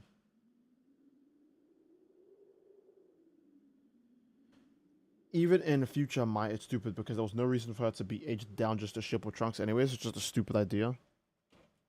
I think at first they had Pilaf and the rest shrink through a wish as a joke, and then they wanted to do something with that, and then it led to this.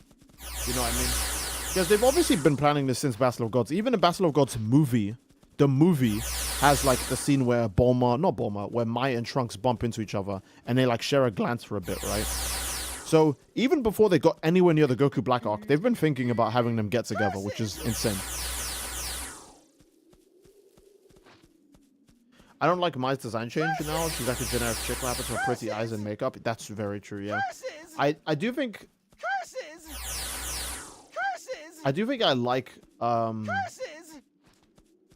like her OG design the most, yeah. I like her OG design the most, but I won't lie. I think her... I have to listen to curses one more time. I think her design in the superhero prequel is actually good. I do like that design. I think that's my second favorite. Normally it would be number 1 because she's basically just Dragon Ball Satsuki. But the first design is that good. The first design for Mai is that good. That I actually do.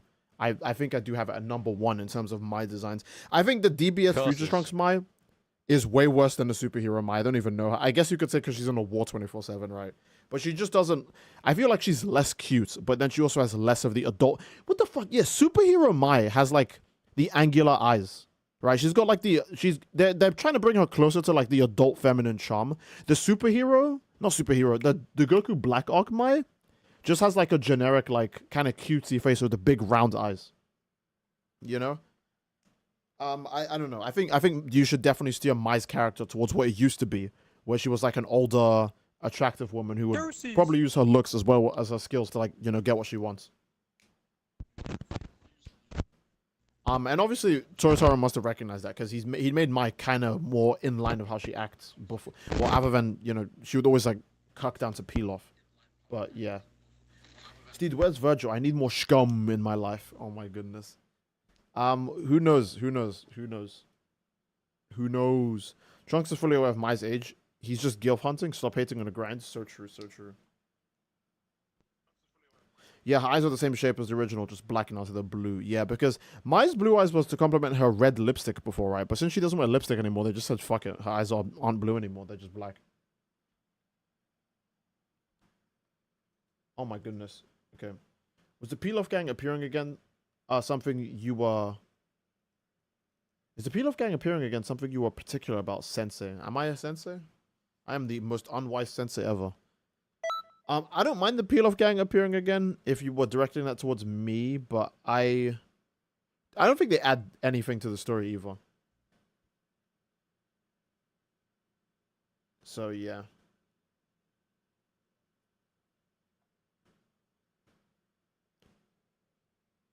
Just Bojacking it with the boys over here.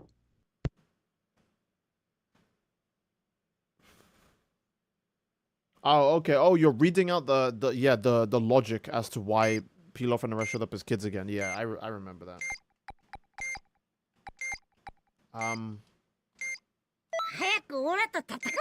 Still not English dubbed. Still not English dubbed. Amazing. They 100% fumbled with the Gohan situation after Sasaga. They wanted him to be the main character, and Goku dying of Cell was supposed to be a permanent death. They changed it for no reason. That's true. Mai says she's 41 years old, laughs, so I came up with the idea that I made them younger. It'd be just right. I see. So what you're telling me is that Mai was in that prime 40 age gap. And then said we're like, no, make her a baby. Let's make her from 41 to 4. I'm watching you. I'm watching you, Toyotaro. I'm looking at you. I'm keeping an eye on you. I say Toyotaro. Bro, I'm in such a fuck BBS. Fuck, oh my god, that hit me. Yeah, that's a huge hitbox. I'm in such a big fuck BBS. Fuck One Punch Man moves. I just said Toyotaro. Okay. Daima Goku Loki has a really good dash. It's just that I don't think his attack animation. His attack animation is just on as fast as Vegeta's that complements it. Oh, that's beautiful. Backflip is so crazy.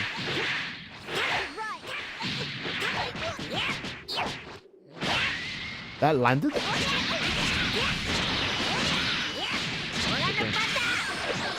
Please hit. Please hit. Please get a last hit. Yippee. He runs so quick, man. Look at this. There's no way. There's no way.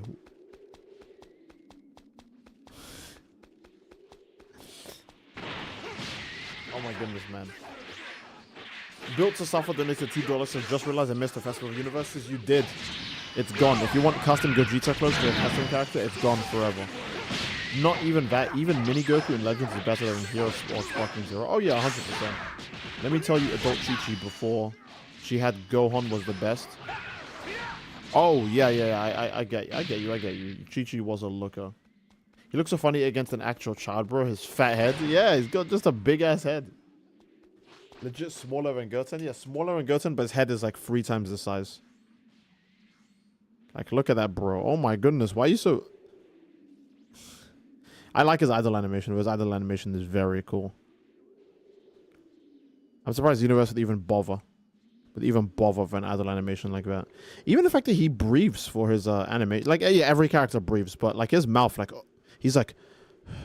His like mouth is like opening and closing for his idle animation. That's cool. Wait for someone to make a Daima Cac body type mod. I know female margin fans are going to get fucking irresponsible when they have access to actual short stacks. It's no longer just like a thick short lady. It'll just be a genuine short stack. Toriyama asked Diddy for what to do with Mai. Oh my god. All right, let's go see what's going on here. Don't ever will that evil into existence.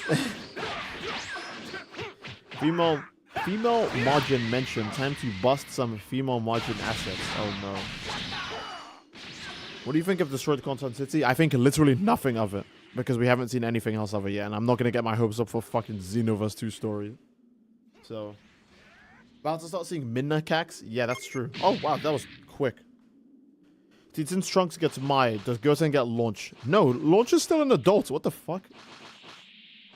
Why would Goten get Launch? She's still an adult. That'd be fucked up.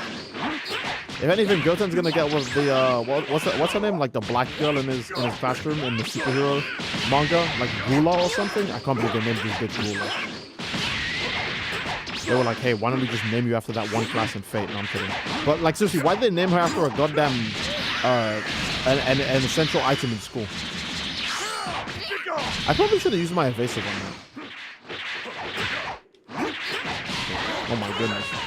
I don't remember what Dark Jiren can do, so I'm kind of worried. That's what he could do. Was that evasive?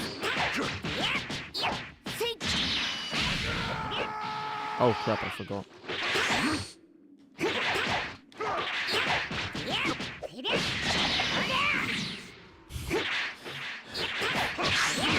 Okay. Pretty low chance I get him now.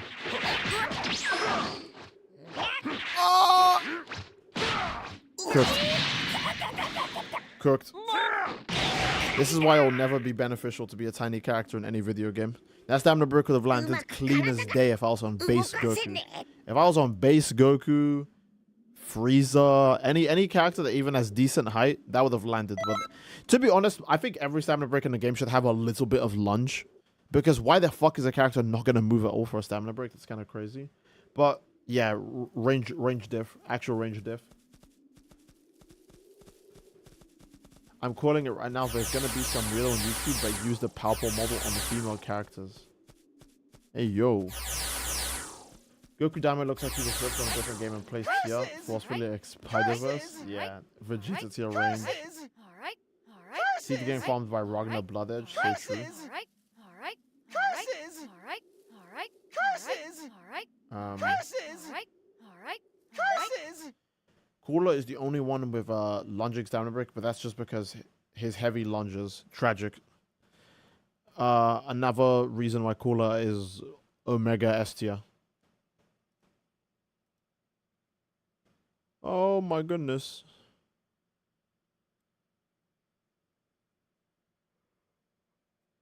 Oh.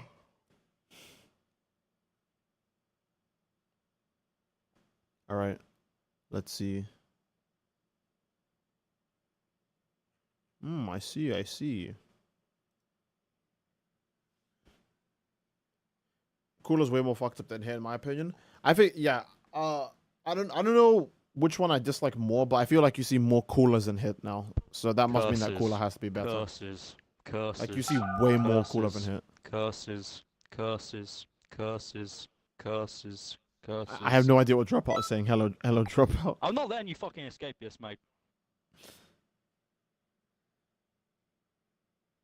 Are we saying curses? Oh my god. Related Daima characters would appear in future manga. Can't wait to see if Daima isn't canon, so I'd lose it again. Yeah, I don't know, man. Thinking Daima isn't canon is kind of dumb. It's kind of stupid. I'm not saying that Daima isn't like canon to like Super or anything, but Daima is obviously supposed to be very important for Dragon Ball. It's not just some filler bullshit they're making because they're bored. It isn't over yet. 1, 2, 3, 4, 5. Have we played Bojack yet? I don't think we have. I'm starving, and I feel okay. I might end the stream earlier than I do, I think, because I don't know why, but I feel like my energy is so freaking low. I'll show you real power.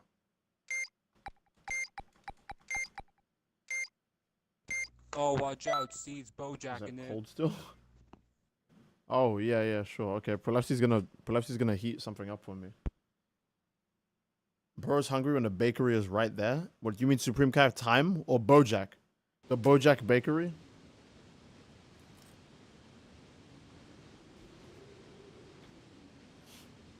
He says, I want the Kai. Okay, you do you. One amazing voice and an ass character. Yeah, Bojack's voice is great. Backflip. Okay. He gave Buddy backflip. Oh, hey. I love his grab. Die.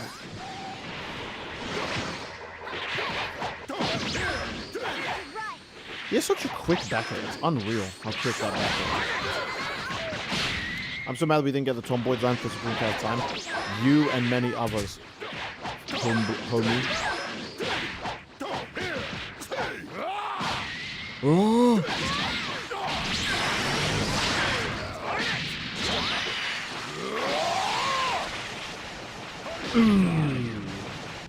I probably could have went for more damage, but I'm lazy, so.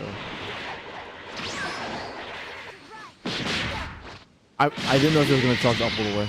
I got really worried. No vanish. Bojack or Jiren? Jiren 100%, I love Jiren. Bojack is just lame as hell.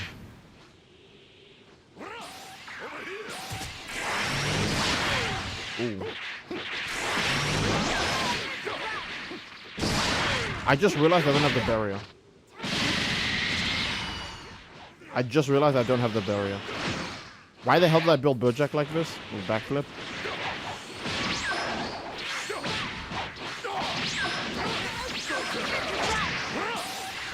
Ooh.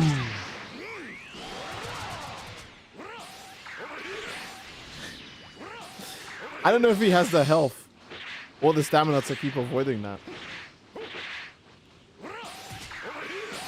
Oh!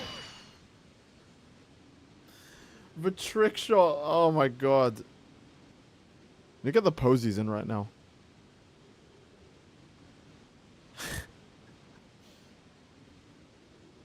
Oh my god, man. Jiren is better and I'm not talking about fighting? Okay, alright. Y'all are some real dudes. Lounging in airports, aura maxing. Whoa! I can't believe the Supreme Cav time did that. What the hell? Nigga thinks this is an album cover. Oh my god. Okay, Razor is. Oh my god, these Ver mods. Or Bell mods. For heaven and earth as pose.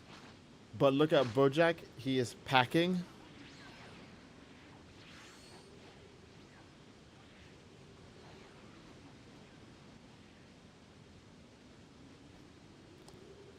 How about you just don't say that again? Okay.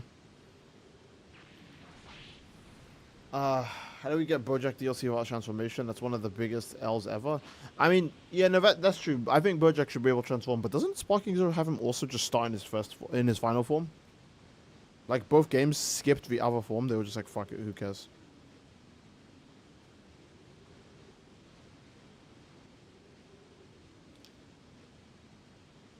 So that's all you've got, huh?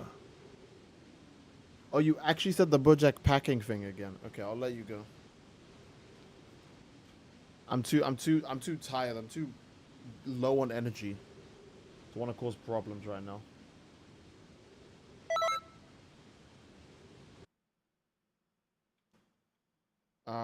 Yeah, so both games are mid as hell. They are.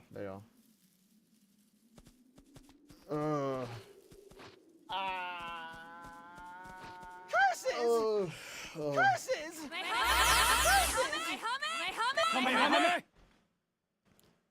I'm not dealing with that mic spam, bro. Get back in this lobby. Oh my god, I think I'm actually hurt.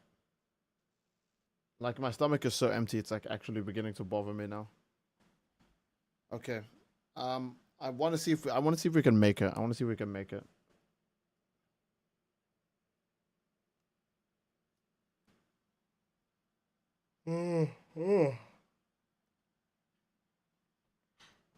I feel like Ochako.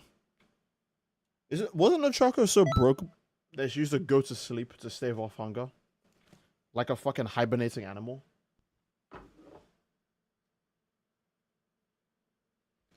Toga be like, my life is hard, you couldn't possibly understand. Bro, at least you get to eat. How is Ochako even as fat as she is? I'm not saying she's like obese or anything, right? But how does she have as much meat on her bones as she has? I mean, I guess the anime version of her is skinnier, but I still think Ochako has like, you know, she's got it in the front and on the back, but she like basically can't afford food ever. And Toga's a villain, so you know she just eats as much as she goddamn wants. And she's like skinny as hell compared to Toga. No, compared to Ochako. Hear me. You go near my father. Her throwing up you must be die. losing like 70% of her weight. Fair enough. I still can't believe bro played Bojack. I did. You think Toga's ever eaten someone? Yes. There's no way she hasn't. I feel like it'd be weird if Toga didn't eat someone. Like, there was probably one time there was a guy who had an OP-ass quirk, so she just kept taking fucking bites out of his body for, like, as long as it wasn't rotting. I will crush all in my way. Stop looking at Brody's bulge. Oh my god. Bojacking all over some people in chat.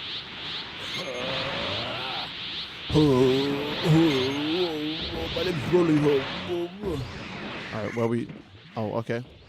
Jiren versus Broly. Let's go.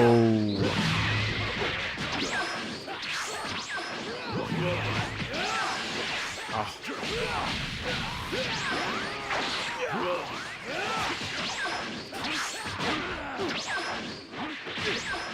Oh.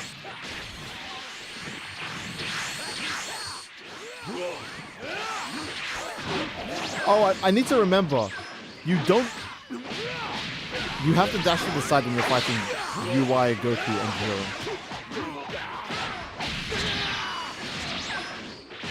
That was such a bad vanish. They gave me that when his combo had fully ended. Oh my goodness. Rest now.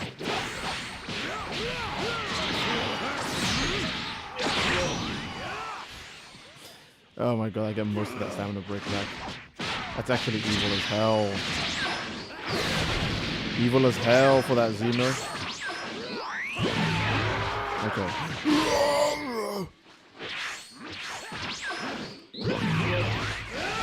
Oh, he tracked him too. Okay. We are never getting LSSJ or Super Saiyan 4. We might get Super Saiyan 4 with the Daima pack, but the keyword is might. There's no actual guarantee. Oh, I was hoping it'd go all the way.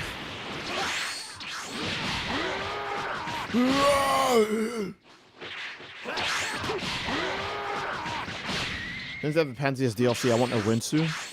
One can... Why is he... What the fuck? Why was he fully invincible? What?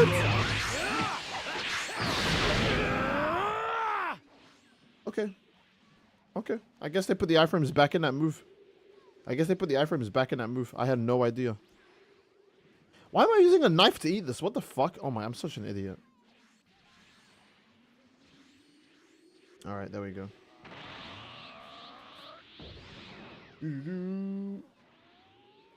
Steve, why was he fully insert title card? Oh, you know, he was fully invincible, yeah.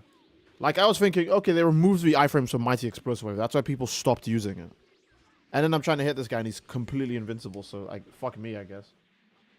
Oh, I'm jeering it so hard right now.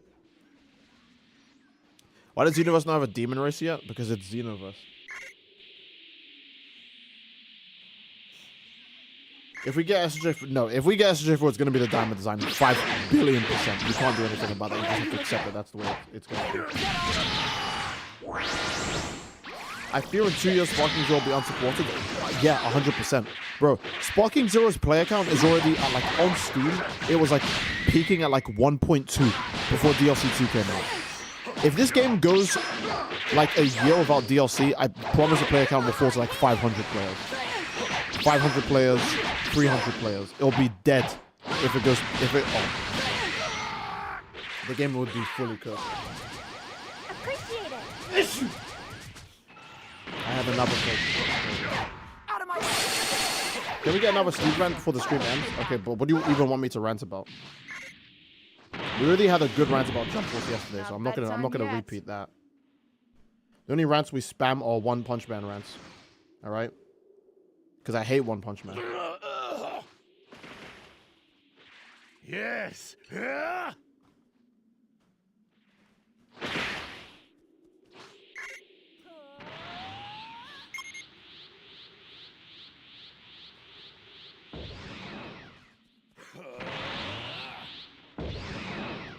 Is no one fighting this guy?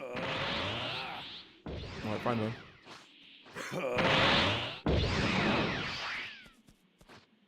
VTuber rants? I can't rant about things I have no knowledge of, so. Rant about the chat. Nah, I love you guys. I can't rant about that. I feel like I haven't seen a One Punch Man rant in a while. It's because I stopped reading it. I have no idea what's going on in current One Punch Man, so if you want a rant, it would have to be based on something that came out before. Like, you know, fucking Storm. Fucking Gotcha days.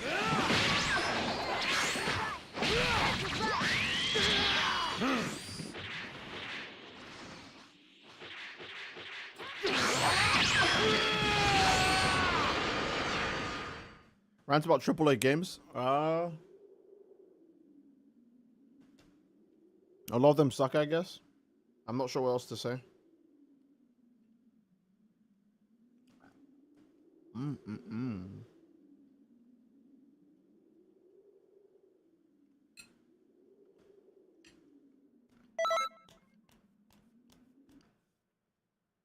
Rants about Garu vs Saitama. I don't think there's anything new I could say about that fight. It was just a bad fight.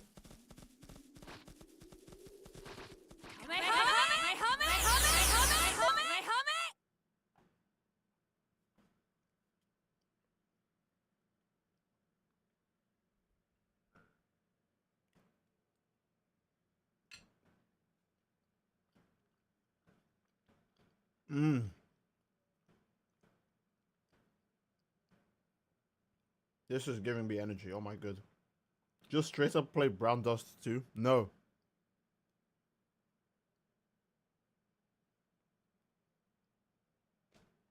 Rant about not hitting 200 likes at the end of the stream. Guys, if we don't hit 200 likes, I'll cry. Rant about some people, wrong people, think Cell beats Metal Sonic. I'm not sure if that's even much of a rant. Cell is stuck in the Cell Saga when it comes to power scaling, and Metal Sonic... I'm not saying Metal Sonic always scales to Sonic, but he's relative enough that he can be a threat. That alone puts him already way above Cell. You know?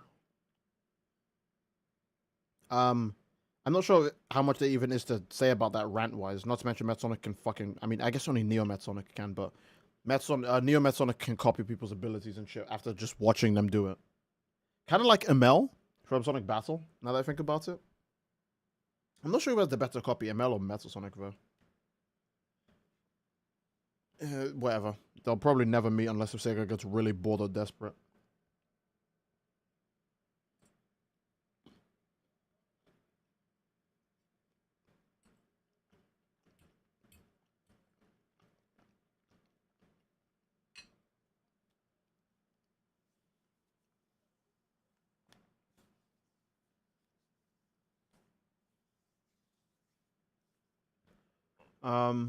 Biggest Dragon Ball Aura farmer.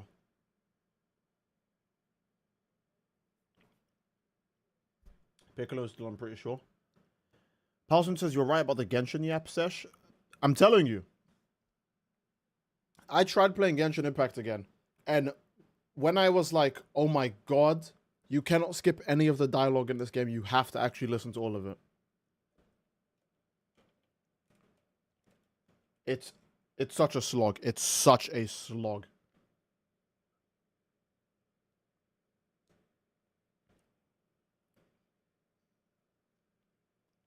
Shadok and Sonu should be canon. I mean, what would they even need to be canon for? I feel like Sonic really only does stuff for characters like that when there's like a reason for it, not just, oh, we need to beat the villain. Like Super Sonic against Perfect Chaos isn't just because, oh, time to go Super Saiyan and beat Frieza. It's because Perfect Chaos will only take the negative energy from the Chaos Emeralds, and Sonic beats him with a positive energy so bad that the nigga stops being a hater. Remember, Tikal, who loves Chaos, was even like, Sonic, kill him.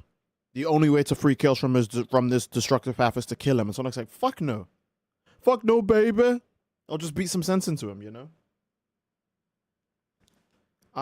Sonic and Shadow fighting the stupid goddamn lizard strapped to a fucking WMD. Is obviously a character moment for... It's more of a Shadow character moment than anything. And it's also the first time we get to see Shadow go super as well, so... It has to be for more than just, it would be a sick thing to see.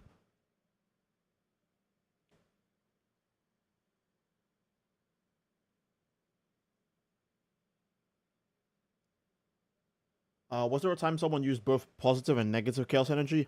I want to assume every time Sonic uses it, he uses both. Because Sonic is, like, probably the most proficient. Other than maybe Knuckles, ironically. But Sonic might be the most proficient. No, Shadow, because he uses Chaos Control of one Emerald all the time. But those three are, like, the most proficient, or should be the most proficient of Chaos Energy. And I'm assuming they're all smart enough to know that you can only gain benefits if you use both sides, not just one side. Like, a good example is... Shadow's negative Chaos Energy manifests as Chaos Blast, and his positive manifests as Chaos Control. So when he uses both, he just becomes super. I think that's how it works, at least. Same with Solaris, who exists in all time periods at once, and each Hedgehog had to fight their own version of him all at the same time. Solaris is still one of the more OP Sonic villains, just because you need to kill him in 3 different time zones just to beat him. Like, Goku could fight Solaris and beat the fuck out of him, literally kill him in 1 hit in base form with no difficulty. But he would never win because there's 2 other Solarises that he literally physically can never reach because they exist in 2 different, like, timelines.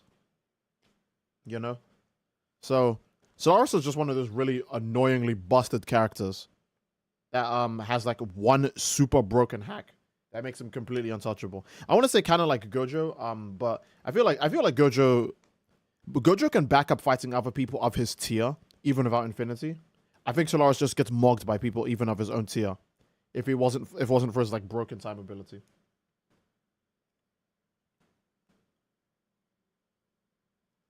I want to remake Oh, secret rings so bad. Very true. I would actually fuck with that a lot. What's your least favorite JoJo part? 5. Let's see. Here's a real hot take. Art isn't as important to a story where manga is concerned. I think that's a reasonable take. Don't get me wrong, having amazing art definitely helps for your mangas, but like I mean, yeah, it's cool to show on JJK, right? It's popular to show on JJK. But I think we can all agree that JJK's art is like several tiers below My Hero's art when it comes to like just pure visual aesthetics, right? And even with that in mind, JJK like hit the same 100 million manga copies sold milestone as My Hero, but My Hero had like 4 extra years to hit it. JJK hits it in 6 years. My Hero hits it in 10. So art obviously, even in a story that's as easy to consume as My Hero, art doesn't take the priority over the story, because clearly there were a lot of people that were captured by JJK's story much sooner than they were for My Heroes. So Horikoshi's a god tier artist. He's actually like amazing. He's genuinely like cracked. But it takes more than art. There's a reason why you don't see One Punch Man in the top 10 sales records, because it doesn't matter how good Murata is as an artist. The story is so unbelievably bad it doesn't help. It doesn't do shit. So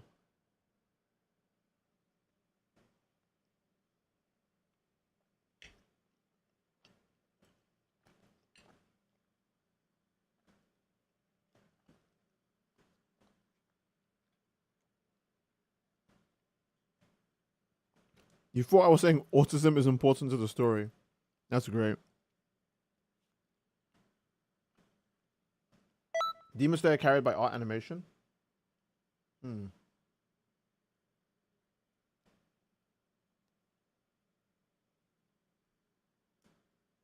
I would say it's like a 50-50.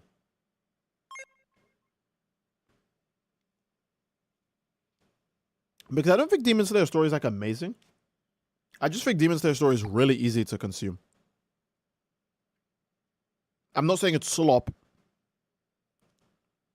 I'm just saying it's really easy for someone to just get into it and enjoy it. I'm stronger. And then than also, I ever was the before. anime's art style is crazy. I'm not saying that the manga is like, oh, the manga sucks. I can't think of any great. I can't remember any particular manga panels that stand out to me in a Demon Slayer manga. I can't think of any particular panels. So it's 50% the story is really easy to get into and just like, and the other 50% is how crazy good the anime animation and art is.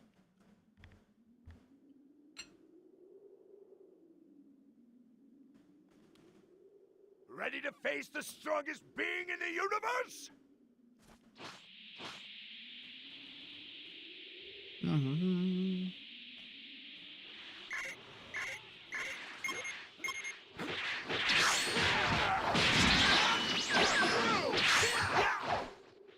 Like, people say mid-hero a lot for My Hero, and I think that's like kind of fair.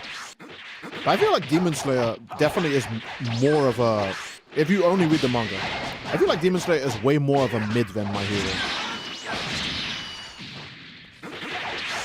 Like, My Hero for me would be like, My Hero has a better chance of being a 6 out of 10 than Demon Slayer does. Obviously, if you watch the anime colors will just like assault your brain and make you go, oh, this is peak. You know, 9 out of 10, 10 out of 10. Mugen Train did such a nasty work.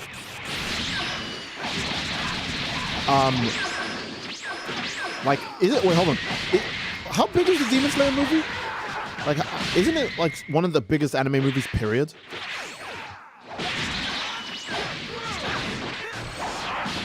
Oh, wow. I'm trying to perfect block that last hit. But I'm just sorry.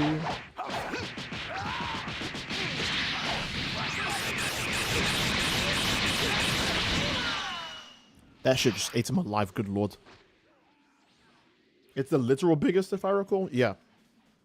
Because I know in like the top 3, it's like Your Name or some bullshit. Demon Slayer and something else.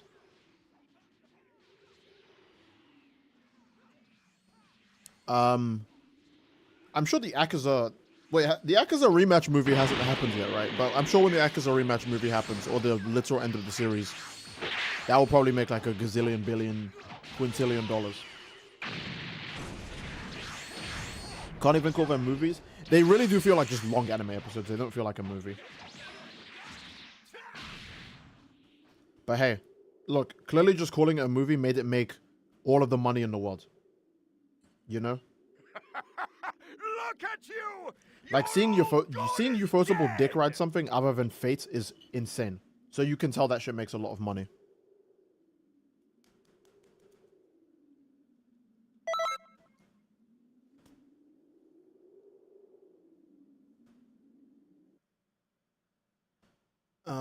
Let's see what else.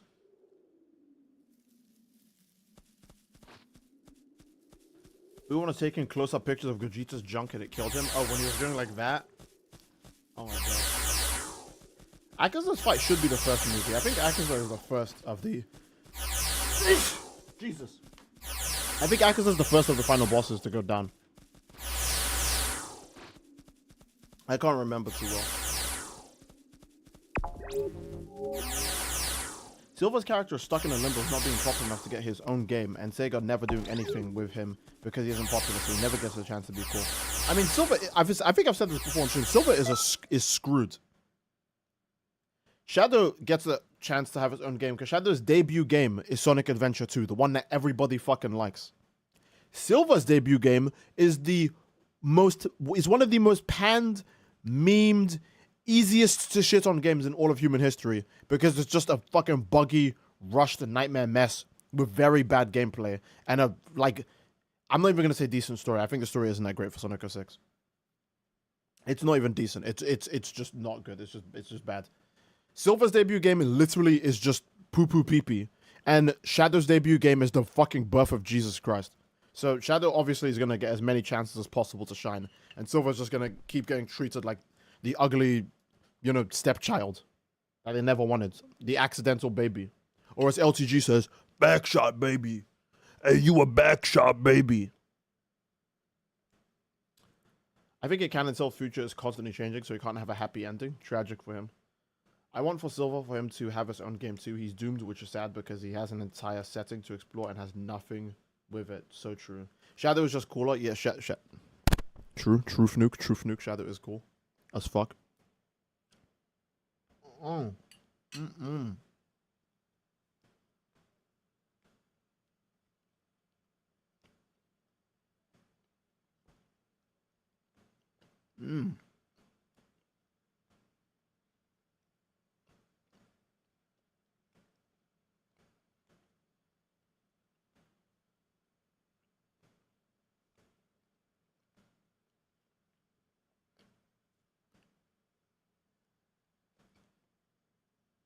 That's a good point, Critical Plus. Shadow also did carry hard in Silver's debut game.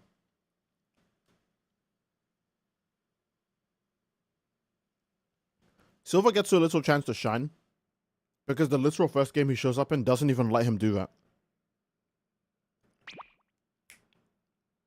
Let's look at Silver's story. Beat Iblis. No, beating him is for nothing. Manfless tells you to go kill a guy. You can't because the guy's girlfriend defends him. You lose Blaze for a bit and go on like a weird, kind of self-discovery journey thing.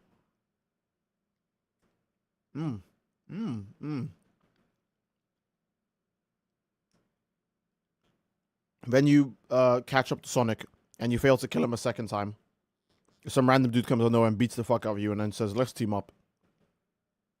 Then you find out the truth about Menphilus Iblis and you leave a... Was he the one that left the Chaos Emeralds to the girl? I think so. He leaves the Chaos Emeralds for Elise. Then he goes to help Sonic in Sonic Stage. And then they use Chaos Control to go back in time after they fucked up the Quick Time event. And then Silver just goes back to the past. He's gonna take you back to the past. And then instead of him being the one to land the final blow on Iblis, Blaze is, because she sacrifices herself. So the thing Silver contributed to the story was He was supposed to kill Sonic, and he never does, so he ends up just being annoying because he just attacks him whenever he gets bored. He helps Shadow with one thing in the past, but Shadow is so strong and so competent that you imagine he could handle it himself. And then he goes back to his timeline, so Blaze can get the final hit and get all the raid rewards. You know? I know why Blaze had to do that, but it just takes away agency from Silver. You know? No, Silver will never get DLC for Sonic Generations. I should read the whole message out first. So, Built to Suffer donated $5 to Super Chats. Do you think Silver will ever get DLC for Sonic Generations? I don't think he will. Because he hasn't frozen like Sonic and Shadow in the game. I mean, that's fair, but I don't think he'll get a DLC.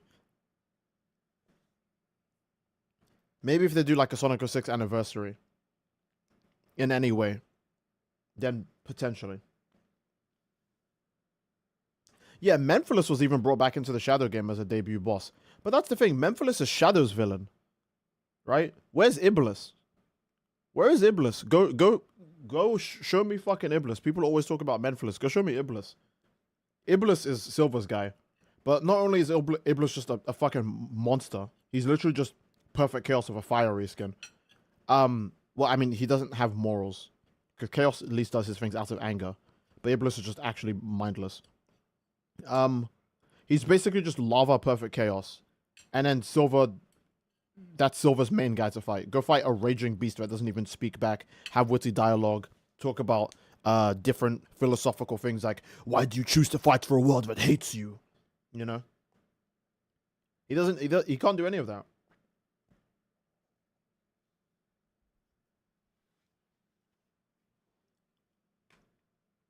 Cream has more game appearances than Silver, yeah. And Cream basically doesn't fight for the most part.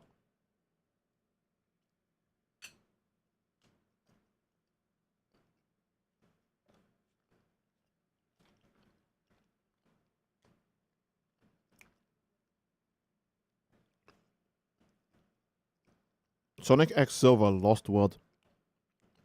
That's so goofy. That's too goofy.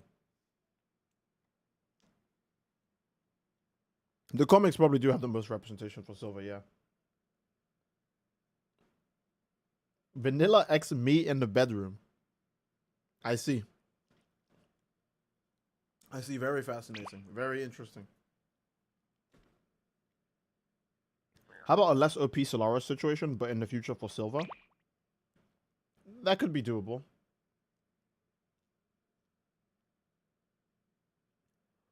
Silver's just in a really rough scenario. I don't know what to do with Silver. Steve, did you see the 3 VAs in ZZ that got replaced due to going on strike? Oh, that was Grace Coleda and who else? Rena?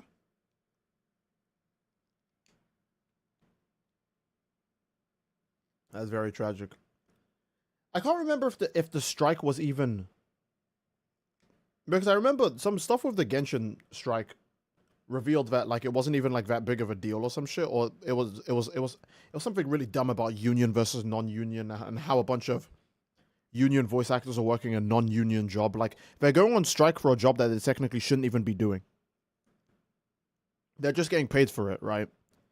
And they are doing it, but they technically shouldn't be doing it. It should be other non-union workers working for the voice acting roles in Genshin Impact or some stupid shit like that. I assume that's the same way it is for ZZZ. And if I recall, China had like strict laws on using AI in like workplaces, right? Like video games and all that shit. China doesn't want to see you do a single fucking thing with AI. And MiHoYo is like based in China, so they wouldn't even risk it anyways. Like people are worried that they're gonna replace us with AI. They won't. They'll literally get in trouble if they do. They'll get fucked in the ass by their own home country. So I mean I might be misinformed. Because again, I don't keep up with anything political. All I know is that the Paimon VA and a bunch of other voice actors were making a big fool of themselves, and they were also bullying some Japanese VA. A Japanese guy took over the role of one of the characters in the game. Like he's an Asian man, Japanese man. He could speak English very well, obviously. He's taking over the role of a character because the actor who was that character is on strike now. Again, for those of you guys who don't know, actually, well, I guess you wouldn't know because we don't really talk about Genshin Impact here ever, right? But Genshin hasn't had voice. If you play the English version of Genshin, the game has like no dialogue. Like, there's no voice acting. Like, nothing. Because everyone's on strike. There's like no voice acting. And that's just crazy. So, funny thing is, JPVA didn't even know the whole situation either. Yeah, he didn't, because if you're a normal person, you would just hear, hey, and here's the worst part too, right? If you're a normal person, you're probably not keeping up with shit like that. You're too busy worrying about things in your own life to be worried about that. And Genshin Impact, shit on Genshin Impact as much as you want, feel free. But we cannot deny that Genshin Impact has such insane pulling power as a voice actor. If you are a voice actor and you get in Genshin Impact, that's on your credits forever. You can go to any workplace and they'll hire you because they'll go, oh shit, you're the voice of Zhongli. Right? Oh, you're the voice of fucking Hu Tao. You're the voice of Paimon. You know? All those super popular characters. So if you go on strike and you give up that role and it's open, someone else is going to be like, holy fuck, I could be Zhongli. I could be the super popular character. I can have all those fans coming my way. I can have all those business opportunities coming my way because I would be Zhongli. Who is not going to take that? Who is not going to take that? Yeah, exactly. Who is going to say no to a voice acting role in Genshin? Literally nobody. Nobody is going to say, I don't want to be a voice actor in Genshin, even though you'll have a stan fan base instantly just from people who like the character. Oh, Zhao just released. Even if all Zhao does is go, torment, demon slaying, bro. When Zhao dropped in Genshin, the amount of girls who went broke summoning for him. We're seeing the real time, like female, like, I'm not gonna say Guna. Guna's such a bastard word, doesn't even make any sense. But like, the way you get guys like standing for like female characters all the time, like me for example, Satsuki, right? Other people for like any of their female characters is the same way girls were freaking out over like Zhao, Scaramouche, Ito, Altaim, right? The fucking grass nigga of the muscles, I think, right? If you voice that character, you instantly get that clout. All of those fans immediately like you. Your social media blows up. You get more job opportunities. You probably get paid more everywhere you go because people will be like, whoa, watch out, he's a hero. He's a hero. You gotta pay this guy big bucks. Do you know who voiced the Genshin Impact character? You gotta pay this man the big bucks. You know? There's no reason to turn on a Genshin Impact role. It literally does so much for you. It does so much for your career as a voice actor. Shit. Genshin Impact voice actors get more clout than the fucking animators. The game devs, the guys who manage the balance, the guys who manage the marketing, the guys who do the animation, the guys who do the music, fuck all of them. Genshin Impact is one of those series where the voice actors get like all the glazing. Because they voice people's favorite characters, you know? So turning down a Genshin role would be stupid as fuck. And the people who are going on strike, I'm not saying they deserve to lose their spot, but are you surprised that someone would take it? If the company says, hey, this idiot hasn't came in and voiced their shit in like months, do you want to take over? You're going to say yes. Bro. Yes, of course. Hello? Yes, I want that. If you were a voice actor and like Sean was like, no, I'm not going to voice Goku unless if I get paid $2 billion. And they were like, fuck this guy. Hey, do you want to voice Goku? You're going to say yes. And people might hate it at first, but when they find out, oh, okay, it was Sean being Sean again, they'll just warm up to you. They'll be like, you know what? This guy's a pretty good Goku. I like him. I think he's a good Goku. You know, it just happens everywhere. There's no reason. I don't think there's many reasons to turn down a voice actor roles in super big things like Genshin. They do deserve it because they're damaging the production over something stupid. That's a good point, actually. Yeah, that's a very good point. Everywhere I go, Kagi is the GOAT. When did Kagi's voice acting role start popping up? Was it when he got Charlotte? I think I started seeing Kagi everywhere when he became Charlotte. Because Shallot is the main character in a Dragon Ball video game. Like, fuck Goku.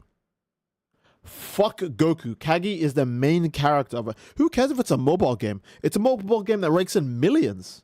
Billions. He's the main character of that game. It doesn't matter if you go into Legends when it came out, or you're getting into it now. You're gonna boot up that game, and the first thing you're gonna hear is, I'm gay. And you'll see the story with this new, unique Saiyan main character. Kagi is the main character in a Dragon Ball game. That's fucking enormous. That's humongous. Again, I don't know how much it pays, but I think it must have helped him out surely, because I see Kagi everywhere after Dragon Ball Legends. And that's what being a voice actor for a very popular character, or even just doing a very good job as a voice actor in general, does for a motherfucker, right? Is Alex Lee in Genshin? I don't know. I've dropped Genshin for like the longest time. I know I played it again recently just so I could get the cowgirl Veressa. But I don't know if Alex Lee's in the game. I haven't even beat fucking Sumeru. It's so boring, man. It's so fucking, I'm so bored. I do one mission like every 2 days. I get through one mission every 2 days. Playing Genshin Impact story mode because it's so fucking slow. Pretty cool learning Zhongli's voice actor. Oh yeah, no, I actually know Zhongli's voice actor from Code Vein. When I heard him as Zhongli, I was like, yo, they got my nigga Mido. I was so surprised to hear him. On man's first wine tastes the same, but where are those who I shared it with, or some shit like that? Jiren, Gamagori, and Endeavor are all the same people. To me, yeah, they are. Steed, get your ass into Genshin? I can't, man. I can't. There are only very few characters I like in Genshin. And they're like, there's Zhongli, Hu Tao, Fischl, Jean, Klee. Everyone likes Klee. It's all the starting characters. Jean, Klee, Fischl, Hu Tao, Zhongli.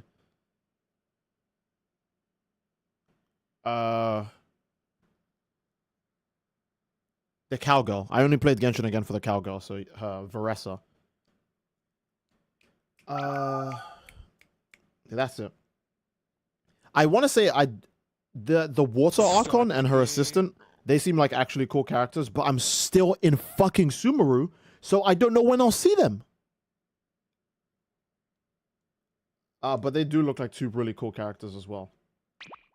If you're voicing a main character, that's huge rep. Yeah, I remember Kagi. He's in... Oh, you're right. He's in Monkey Kid. What the fuck? That show also has Sean in it as well. Yeah, Kagi's knocking it out of the park. Do I play Wuthering Waves? I did recently install it just to get Cancerella. I'm not kidding. I saw her do the lick-lipping thing on Twitter, and I fucking immediately just fucking downloaded the game and summoned her. May have used my brother's card for that because I didn't want to have the Wuthering Waves on my own card statements. So, you know, it is what it is. But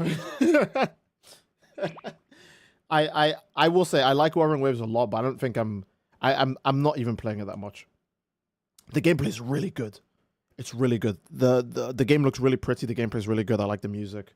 The characters are attractive as hell. And you know me, professional, the original Guna, Stidoje, creator of Myra Fic XD and Margin Zam wearing only booty shorts the whole time I play her in Xenoverse. I like Wuthering Waves. I think it's pretty cool.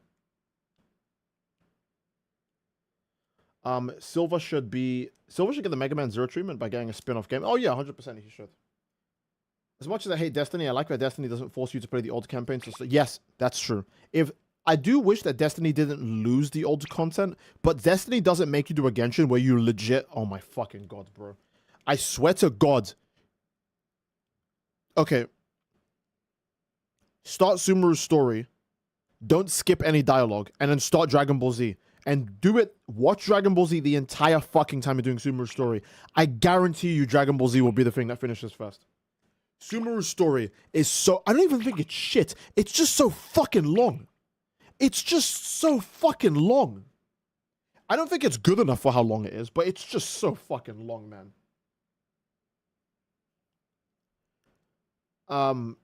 Yeah, in hindsight, I actually do like that Destiny doesn't force you to go through these, like, 8-hour, 13-hour stories just so you can catch up with everyone else. That's so stupid. Says something when Genshin tubers say that Wuwa ruined their Genshin perception. Did it? That's crazy. Bro, Inazuma has a cool story with the dream shit. Inazuma made me want to smash my head into a wall. Inazuma was fucking boring.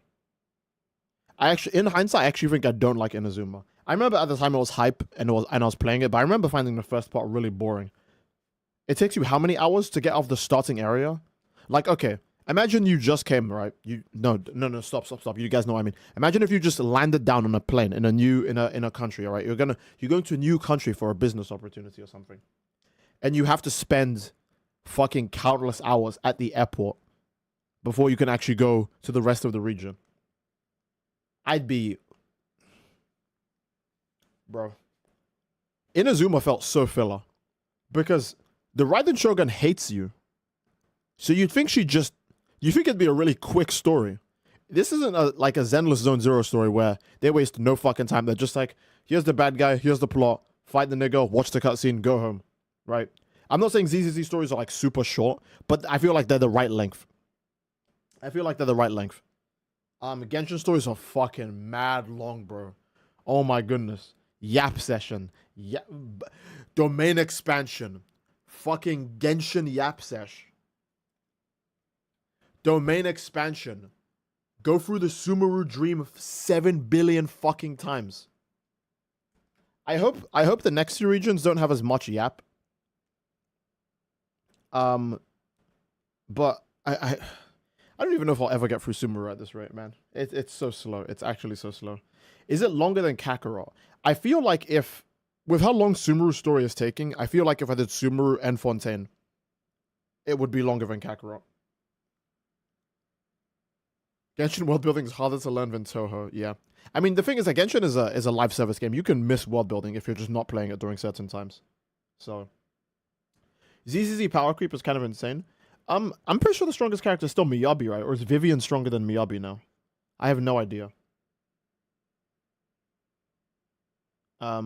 Just now wrapping up Sumeru is boring, I admit, but the bits of lore made it worth it. Also, Nahida and Dottore. I see. I'm over here like an idiot saving for the Wuthering Waves main villains to become playable. There's nothing wrong with that. If there's characters you don't like, don't summon for them. You don't feel... I'm giving goddamn gacha game advice now, could you imagine? I would say don't ever feel the need to collect every character in a gacha game. I know, obviously, it's a video game. You want to unlock all the content. If it was a true fighting game or even like Sparking Zero, you would want to unlock all the characters, right? But the thing about gacha games is that you unlock characters by monetary value. So I would say, if you are playing gacha games, please do not try and actually get every character. It's not worth it. You'll just hate yourself, and you'll feel so much worse. I think you should definitely... Here's how I prioritize characters. One, prioritize a character by how much you like them. Does the character look cool? Is the voice a voice you fuck with? Does their fighting style look nice? You know, is the character just, you know, a character you've wanted to see for a long time? Even if it's for something like Dokkan or Legends, right? Just summon for a character you like. And the second criteria, since this applies more to Dokkan and Legends, is try and prioritize a character who's actually strong. Right? There's always going to be leaks. There's always going to be day one guides. You'll know which characters are meta the moment they release.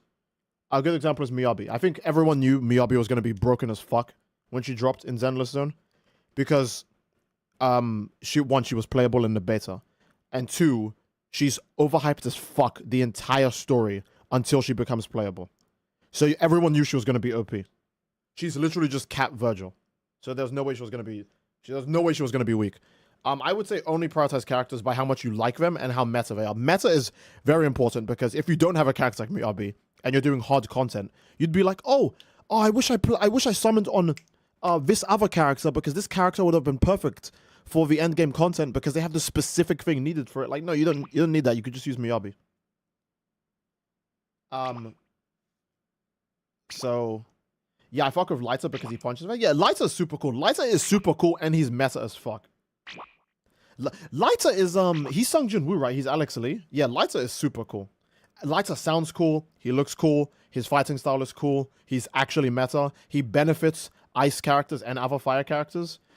And he's already a fire character himself. So he has natural synergy with, like, Evelyn. And ice characters, Hugo. When Hugo drops with Totalize... Lighter Lighter stuns someone, then Hugo hits Totalize. That's just broken as fuck, you know? Lighter's such a good character. And that's what I mean. Lighter's a good character to summon for because he's really cool and he's meta. I can understand if you don't like Miyabi because, oh, I don't like anime swordswoman. That's fair. But I still feel like Miyabi's strong enough to summon for. But in gacha games, don't try and get everyone. For example, I didn't even try to get Trigger. I think Trigger's cool. I like that her butt jiggles the most out of any character in the game. But I did skip her because I was like, I like vampires. I actually do fuck with vampires. So, I'd rather get Vivian than Trigger. You know, you don't need to get every character. So, it is what it is. Oh, and for Wuthering Waves, I think I will skip the musical lady in Wuthering Waves. I'm gonna go for the one of the horns. And if you guys have seen it, I don't even need to explain why, because oh my goodness. The Grand Canyon. Mountainous Valley. Holy shit. Yeah, I am gonna skip the music girl. It doesn't help. I already have Astra Yao in ZZZ. So I don't need another musical girl in another game. I'm alright. I'm good. I don't need it. Billy or Trigger? Who has the better ass physics? Oh my god. You stream for 2 hours, Steve? Don't suffer. You're right. No, I'm just having fun talking with you guys, so that's why I can last a bit longer. Steve is under the vampire waifu mind control. It's true. I've always fucked with vampires though. I really like vampires. I think vampires are cool. It's so funny. I think vampires are cool, but if you give me an opportunity, I think I will always...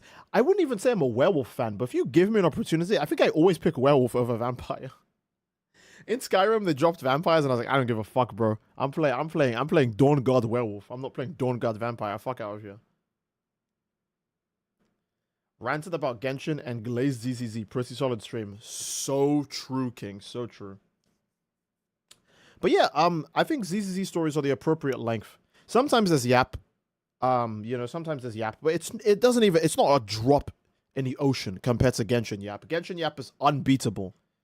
Holy fuck, man. I'm not kidding. If you guys want to get into Genshin, or if you want to get back into Genshin and you're missing story content, find a long anime that you can watch on the side while you're going through the story, because I fucking swear to God, you'll lose your mind. I've been watching Sonic X Japanese dub on the side while I've been playing Genshin, and it still feels like it's taking too long. I'm on episode like 40-something of Sonic X now. I'm almost on the Meta X arc, I'm pretty sure.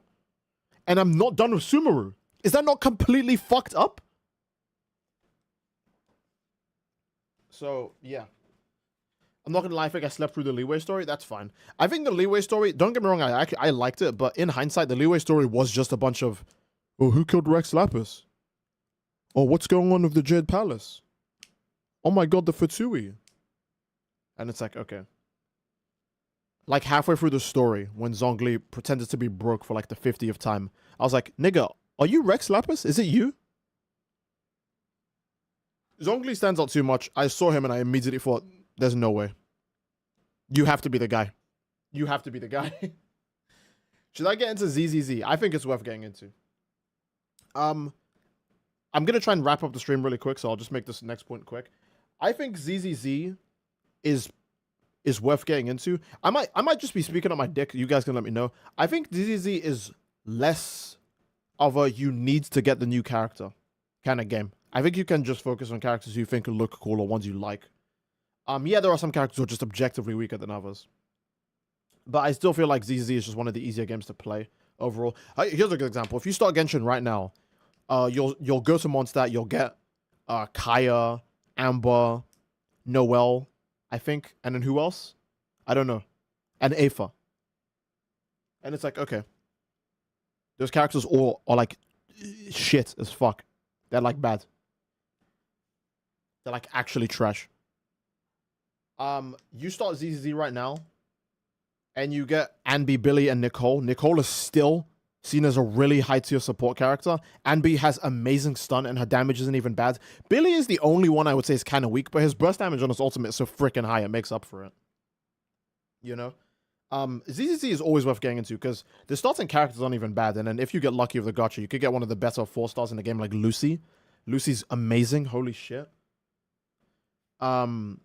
Yeah, Kaleda and Caesar's story are pretty good. Kaleda's story is so good. Holy shit, man.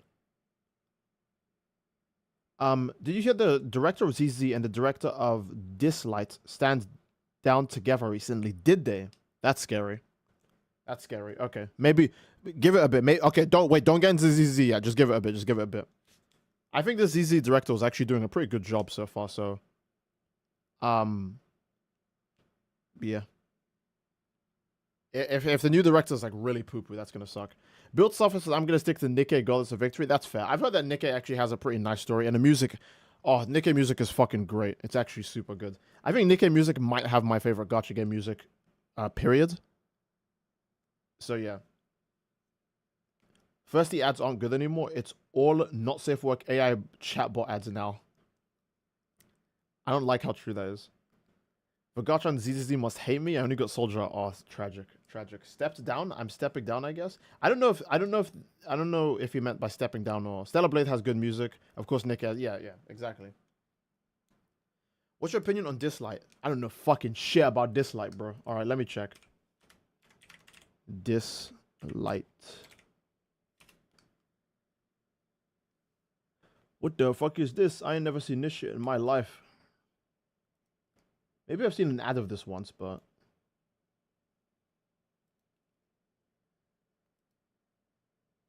I've never seen this in my life. Maybe I've seen one ad, but I didn't retain any of the information in my head. I don't think I've ever seen this. Okay.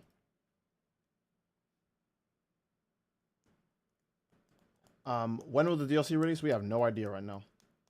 Unironically, Pokemon Masters EX is a good gacha. There's a wide... Oh, that's true. Yeah, Pokemon Master... I was playing that for a bit. Pokemon Masters EX is actually a good gacha game. That is actually a good gacha game. It's actually fucking bizarre. Like, Pokemon Masters EX has so many... Yeah, like you said, there's so many good free units in the game. It's crazy.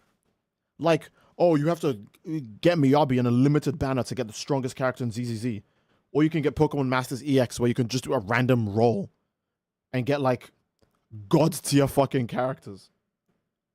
Pokemon Unite. I haven't played Pokemon Unite in fucking eternity. I have no opinion on it. Pokemon Master Sex. Yeah. I don't play Pokemon Master Sex, but I do know they better put more Whitney skins in the game. I see. I've never played Punishing Grey Raven. It's the same people that made Woowa. Interesting. Pokemon Master Sex. I immediately got on it when Hex came out.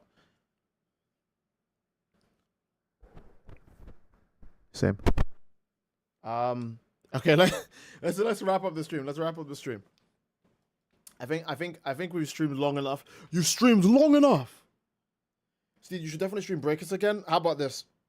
If I get $100, no, if I get $150 in my next stream, then I'll consider streaming Breakers. How about that?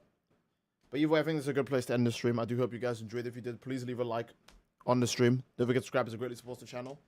And leave a comment. Leave a comment. What the fuck? We're streaming. You can't leave a comment. I'll see you guys tomorrow. You guys are always really cool to hang out with. I went from going, there's no way I can stream. I just can't do it. To, oh, we're talking about anything else that's not Sparking Zero? Oh, hell yeah. And I got tons of energy. Let's go. You know? So that'll be it. I do love you all. Hope you all enjoyed it. And I'll see you fellas all. Wait. Next time. Stay cool. And peace, everybody. Bye-bye. Bye-bye. See you guys. Stay awesome, actually, okay?